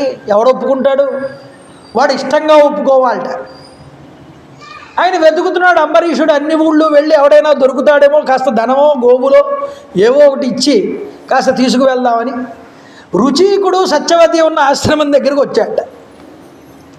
అయ్యా మహానుభావ, నేను ఇలా యజ్ఞం చేశాను, యజ్ఞ పశువు పారిపోయింది, నరబలి ఇవ్వాలనుకుంటున్నాను, మీకు 3 కుమారులు ఉన్నారు కదా, 3 కుమారుల్లో ఎవరో ఒకళ్ళని నాతో పంపించండి, మీకు కావలసిన ధనం ఇస్తానన్నాడు. ఆయన అన్నాడు రుచీకుడు, నా ఇంటి పెద్ద కొడుకును నేను ఎప్పటికీ కూడా ఇవ్వనని దగ్గరికి లాక్కున్నాడు. లోపల ఈ మాటలు వింటున్న భార్య పరిగెత్తుకుంటూ బయటకు వచ్చి, చిన్న కుమారుడంటే నాకు చాలా ఇష్టం, వాడిని నేను ఇవ్వనని ఆవిడ దగ్గరికి తీసుకున్నాడు. మధ్యలో ఉన్న కుర్రవాడి పేరు సునశ్శేపుడు. ఈ సునశ్శేపుడు అర్థమైందిరా, పెద్దరా, నాన్నగారికేమో పెద్దవాడు కావాలి, తల్లిగారికేమో చిన్నవాడు కావాలి, మధ్యలో నన్ను వదిలేశారు అంటే నన్ను పంపిస్తున్నట్లుగా వాళ్ళు అంగీకరించారు, కాబట్టి నాడు నేనే వస్తున్నానని సునశ్శేపుడు బయలుదేరుతూ ఉంటే 1,00,000 గోవులు ఇచ్చి, అయ్యా నేను వెళ్తున్నానని అంబరీషుడు అనుజ్ఞ తీసుకుని వాళ్ళ దగ్గర నుంచి వెళ్ళాడు. ఇలా ఇవ్వచ్చా కొడుకుని? అమ్మే అధికారం తల్లిదండ్రులకు ఉంటుందా అండి? కొడుకుల్ని, సంతానాన్ని అమ్మేటటువంటి అధికారం తల్లిదండ్రులకు ఉండదండి. అయితే కొన్ని పరిస్థితుల్లో అది ధర్మం అనుకుంటే ఇవ్వచ్చన్నారు. అవతల వాళ్ళ సంతానం వృద్ధి చెందాలి, లేదు వాళ్ళ వంశం వృద్ధి చెందాలి అనుకుంటే దత్తత కింద ఇవ్వచ్చు. ఇచ్చిన పెద్ద కుమారుణ్ణి ఇవ్వకూడదని చెప్పారు. ఎందుకని? వాడు ధర్మ సంతానం. వాడు పుట్టిన తర్వాతే వీడు పుత్రవంతుడయ్యాడు అని చెప్పుకోగలుగుతున్నాడు. మిగతా సంతానం కామద సంతానం కాబట్టి వాళ్ళని ఇవ్వచ్చని చెప్పారు. కాబట్టి నాకు పెద్ద కొడుకు ఇష్టం, వాడు వంశోద్ధారకుడు, నేను ఇవ్వనన్నాడు ఆ రుచీకుడు. చిన్నపిల్లాడి మీద ఇష్టంతో ఆవిడ తీసుకుంది. సునశ్చేపుడు బయలుదేరాడు. అందువల్ల ధర్మం ఇప్పుడు రాజు కనుక నశిస్తే రాజ్యంలో ప్రజలందరూ నశిస్తారు, రాజ్యం నశిస్తుంది. ఒక్కడిని బలిచ్చి రాజ్యం అంతా కాపాడబడాలి కాబట్టి ఒక గొప్ప ధర్మాన్ని ఆవిష్కరింపజేయడం కోసం మా కొడుకుని ఇచ్చేస్తున్నాననే ఉద్దేశంతోనే పంపేటండి రుచికుడు. ఏం చేస్తాడు? వాడంతట వాడు నేను వెళ్తున్నానని బయలుదేరాడు కుమార్. పుష్కర తీర్థం దగ్గరికి వచ్చేటప్పటికి కాస్త ఆయాసం వచ్చి పాపం ఆ యొక్క అంబరీషుడు కూర్చుని విశ్రాంతి తీసుకుంటూ ఉంటే అంత దూరంలో విశ్వామిత్రుడు తపస్సు చేసుకుంటూ కనిపించాడు ఈ సునశ్చేపుడికి. మావయ్య అంటూ పరిగెత్తాడండి. పరిగెత్తి పాదాల మీద పడ్డాడు. నాకు తండ్రి లేడు, తల్లి లేదు, ఎందుకంటే వాళ్ళందరూ నా మీద ఏమి ఇష్టాన్ని చూపించలేదు, నన్ను నమ్మేశారు ఇలాగా. ఇప్పుడు నేను యజ్ఞానికి బలవ్వబోతున్నాను, యజ్ఞము జరగాలి, నేను బ్రతకాలి, ఇలా ఏదైనా చెయ్యమని నమస్కారం చేస్తే ఏముందిరా నేను నిన్ను అభయిస్తున్నాను అని కొడుకుల్ని పిలిచాడండి. 4 కొడుకులు పుట్టారుగా, ఆ 4 కొడుకుల్లో ఇలా రండిరా అబ్బాయి అన్న. వీడి బదులుగా మీరు ఎవరైనా ఒకళ్ళు వెళ్ళండి అన్నాడు విశ్వామిత్రుడు. వాళ్ళు ఒక నవ్వు నవ్వారు. నవ్వు నవ్వి, నాన్న ఎవరైనా కొడుకుని చచ్చిపోమ్మని పంపుతారా, నువ్వేంటి మమ్మల్ని అలా పంపుతున్నావు, అసలు నీకు ధర్మం ఆలోచన విధానం ఉందా లేదా అని అడిగట్టు వాడు. ఈయన కోపం వచ్చింది. స్వమాంస భోజనా సర్వే వాసిష్ఠ ఇవ జాతిషు. వశిష్ఠ మహర్షి కొడుకులకి ఏ విధమైన గతి పట్టిందో మీకు అదే గతి పడుతుంది పొమ్మన్నాడు. స్వమాంస భక్షణం చేస్తూ కొన్ని జన్మలు చండాలుడుగా బతకండి మీరన్నాడు. అంటే తండ్రి మాటని గౌరవించని వాళ్ళకి పరిస్థితి ఏమవుతుందో ఇక్కడ చూపించారు. తండ్రి మాటను ఎప్పుడూ కూడా గౌరవించాలి. తల్లి, తండ్రి, గురువులు వీళ్ళ ముగ్గురు ఎవరు ఏది కనుక ఆదేశించినా దాన్ని తప్పకుండా చెయ్యాలన్నారు. ఎవరైతే వీళ్ళ ముగ్గురు యందు ఆవేశాన్ని కలిగి అవమానిస్తారో, వాళ్ళు దూషిస్తారో మూత్రపురుషాలతో కూడుకున్నటువంటి నరకంలో పడతారు అని చెప్పారు శాస్త్రంలో. పితృమాతృ గురువుణాంచే అవజ్ఞం చక్రువృత్తయ ఇతమే పూయ నిర్మూత్ర గత్రే మధ్యంతా అధోముఖా. అధోముఖంగా మూత్రపురుషాలతో కూడుకున్న నరకంలోకి వెళ్ళి పడతారు వీళ్ళు. తల్లిదండ్రుల్ని గౌరవించని వాళ్ళు, అవమానించేవాళ్ళు, గురువుల్ని అవమానించేవాళ్ళు వీళ్ళు. అందువల్ల ఆ దోషం పిల్లలకు అంటకూడదని ఈయనే శాపం పెట్టాడు. మహాభారతంలో చెప్తారు ఒక చోట, అనుశాసనిక పర్వంలో భీష్ముల వారు, సమ్యక్ మిథ్యా ప్రవర్తేపి వర్తితవ్యం గురా విహ గురు నింద దహత్యాయు మనుష్యాణం నసంశయ. తండ్రి గారు వక్ర మార్గంలో కనుక ఉంటే, అంటే తండ్రి మంచివాడు కాడు, కానీ తండ్రి ఒక మాట చెప్తే ఆ మాటని తప్పకుండా చెయ్యాలన్నారు. ఇది ధర్మం. ఎప్పుడూ విధేయతతో ఉండాలి వాడు, ఆ వక్ర మార్గంలో ఉన్నా సరే తండ్రి. ఎవడు తండ్రిని నిందిస్తాడో అలాంటి వాడి యొక్క ఆయుష్ లుప్తమైపోతుంది, తగ్గిపోతుంది అన్నారు. తల్లిదండ్రుల్ని దూషించడం వల్ల ఆయుష్ తరిగిపోతుందంటే సగానికి సగం. ఇది మహాభారతంలో చెప్పారు. అందువల్ల విశ్వామిత్రుడి శాపం ఆయన కుమారుల్నే దహించి వేసింది. కాబట్టి శ్రీమద్ రామాయణంలో వాల్మీకి ధర్మశాస్త్రాన్ని ప్రతి చోట కూడా మనకి చూపిస్తాడు. ఇలా ఉంటే ఇలా జరుగుతుంది అని. విశ్వామిత్రుడు అందుకు శపించాడండి పిల్లలు. పోతే పోయిందిలేరా, ఇదిగో నీకు 2 మంత్రాలు ఇస్తున్నాను తీసుకోమన్నాడు. గాథలు అంటారు వీటిని, ఈ మంత్రాలు. ఈ 2 గాథల్ని కూడా నీకు ఇస్తున్నాను. ఇందులో ఒకటి ఇంద్రదేవతాకం, మరొకటి ఉపేంద్ర దేవతాకం. ఈ 2 గాథలు నీకు ఇస్తున్నాను. నువ్వు నిన్ను ఎప్పుడైతే బలిస్తారో ఆ బలిచ్చేటప్పుడు ఈ మంత్రాలు చదువు చాలు. చదివితే నీకు మళ్ళీ చనిపోయిన వాడివి మళ్ళీ బతుకుతావు నువ్వు అని ఆ మంత్ర రాశినిచ్చాట. ఆ మంత్రరాశి తీసుకున్న సునశ్యేపుడు వెళ్ళాడు, బలిచ్చారు, మంత్రాన్ని ఉచ్చరించాడు, బలిచ్చారు, మళ్ళీ బ్రతికాడు. ఆయన యొక్క యజ్ఞం పూర్తయింది, ఈయన కూడా బ్రతికాడు. చూడండి, ఆ తర్వాత విశ్వామిత్రుడు తపస్సులోకి మళ్ళీ దిగితే 10 సంవత్సరాల కాలం తర్వాత మళ్ళీ మేనక వచ్చింది అక్కడికి. ఏదో రకంగా విఘ్నాల మీద విఘ్నాలు వస్తున్నాయి. చూడండి, మేనకు వస్తే ఆవిడ యందు కామాన్ని పొందాడు, కలిసి కాపురం చేశాడు 10 సంవత్సరాలు. వీళ్ళిద్దరికీ శాకుంతల పుట్టింది. తర్వాత జ్ఞానోదయం అయింది. నేను ఎందుకు వచ్చాను, ఏం తపస్సు చేస్తున్నాను, మళ్ళీ ఎందుకు ఇలా మారిపోయాను, చచా మళ్ళీ వదిలేశాడు. వదిలేసి మేనకని మళ్ళీ తపస్సు చేశాడు. ఈ అచ్చు రాలేదు నాకు ఈ ప్రాంతం అని ఉత్తరం వైపు వచ్చాడు. ఉత్తరం దగ్గర 1000 సంవత్సరాలు తపస్సు చేశాడు. అక్కడ తపస్సు చేస్తే ఈలోపు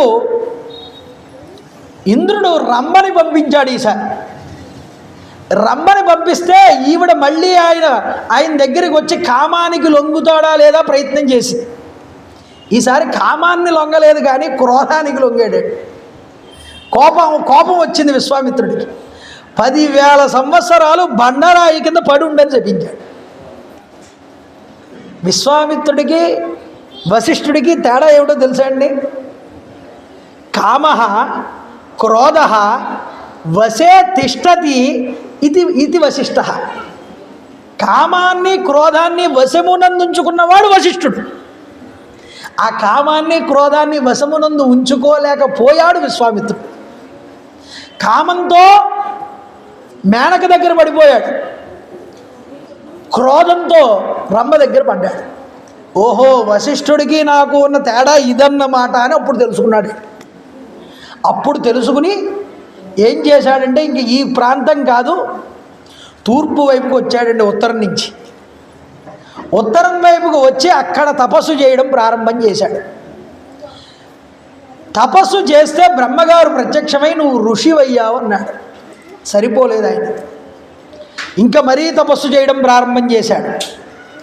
చూసారా, ఇలా తపస్సు చేస్తూ ఉంటే కాష్టభూయిష్టమైపోయిందిటండి శరీరం, కట్టెలాగా అయిపోయిందన్నారు.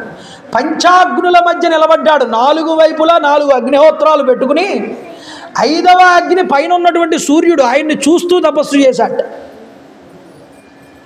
ఆహారం తినడం మానేశాడు. శరీరం కాష్టభూయిష్టమైపోయింది. శరీరము యొక్క శిరస్సు నుంచి ధూమం బయలుదేరిందిటండి పైకి. ధూమం బయలుదేరితే కంగారు పడిపోయారు దేవతలందరూ కూడా ఈయన యొక్క తపస్సు చూసి. ఇప్పుడు ఈయన్ని పరీక్షించాలి, ఏం చేస్తాడు చూద్దాం అనుకున్నా. అయితే ధర్మదేవత వచ్చింది. ముందుగా ఇంద్రుడు అతిథి రూపంలో వచ్చాటండి. పాపం ఇన్ని సంవత్సరాలు తపస్సు చేసిన తర్వాత ఆకలి అనిపించి కూర్చుని అన్నం తిందామన్ను అనుకుంటూ ఉంటే వచ్చి నాకు అతిథి ఆకలి వేస్తోంది అన్నం పెట్టమన్నట్టు ఇంద్రుడు. కోపం వస్తుందేమో అని చూశాడు, కోపం రాలేదు. కామం కానీ కోపం కానీ అన్నీ పోయాయి. ఇచ్చేశాడు తినమని. మళ్ళీ వెళ్ళాడు, తపస్సు చేస్తున్నాడు. 100 సంవత్సరాలు గడిచింది. ఈలోపు ధర్మదేవత పరీక్షించడానికి వచ్చిందండి. ఎలా వచ్చిందన్న, వశిష్ఠుడి రూపంలో వచ్చిందిట. వశిష్ఠుడి రూపంలో వచ్చి అన్నం పెట్టమన్నాడు. అన్నాన్ని సిద్ధం చేసి తీసుకువచ్చి ఎదురుగుండా పెట్టి సిద్ధం చేసి తినమన్నాడు విశ్వామిత్రుడు. తినమంటే వశిష్ఠుడు అన్నాడు, ఈ అన్నము పాత్రని శిరస్సు మీద పెట్టుకో, నేను నదికి వెళ్ళి స్నానం చేసి వస్తాను, వచ్చిన తర్వాత తింటాను, అప్పటిదాకా అలాగే ఉండన్నాడు. సరే అన్నాడు. తల మీద పెట్టుకున్నాడు. నదికి వెళ్ళాడు వశిష్ఠుడు. ఎంతసేపటికి తిరిగి రాడే. 100 సంవత్సరాలు అలాగే ఉన్నట్టండి కదలకుండా. విశ్వామిత్రుడు కోపం కానీ కామం కానీ ఏవి కామక్రోధ లోభ మోహ మనమాశ్చర్యాలు దూరం చేసేశాడు శరీరాన్ని. అలా నెత్తి మీద పెట్టుకునే పాత్రని తపస్సు చేశాట. ఈ 100 సంవత్సరాలు గడిచినా కూడా వశిష్ఠుడు రాకపోయేటప్పటికీ ఈ శరీరం ధూమం వల్ల కాలిపోయిందన్నారు శరీరం అంతా కూడా. కానీ యోగశక్తి వల్ల ప్రాణం పోదండి. ఈ కాలిపోయిన శరీరం ఏం శరీరం? క్షాత్రధర్మంతో వచ్చినటువంటి సంస్కారంతో వచ్చిన శరీరం. లోపల రగులుతున్న బ్రహ్మతేజస్సు ఉన్నదే, ఆ బ్రహ్మతేజస్సుతో ఒక కొత్త శరీరం ఏర్పడిందిట. బ్రహ్మగారు ప్రత్యక్షమయ్యారు. అప్పుడు నాయన విశ్వామిత్ర, నువ్వు బ్రహ్మర్షి అయ్యావయ్యా అన్నట్టండి. చూడండి ఎంత గొప్ప తపస్సు చేశాడో, ఎంత ఎదురు దెబ్బలు తిన్నాడో విశ్వామిత్రుడు.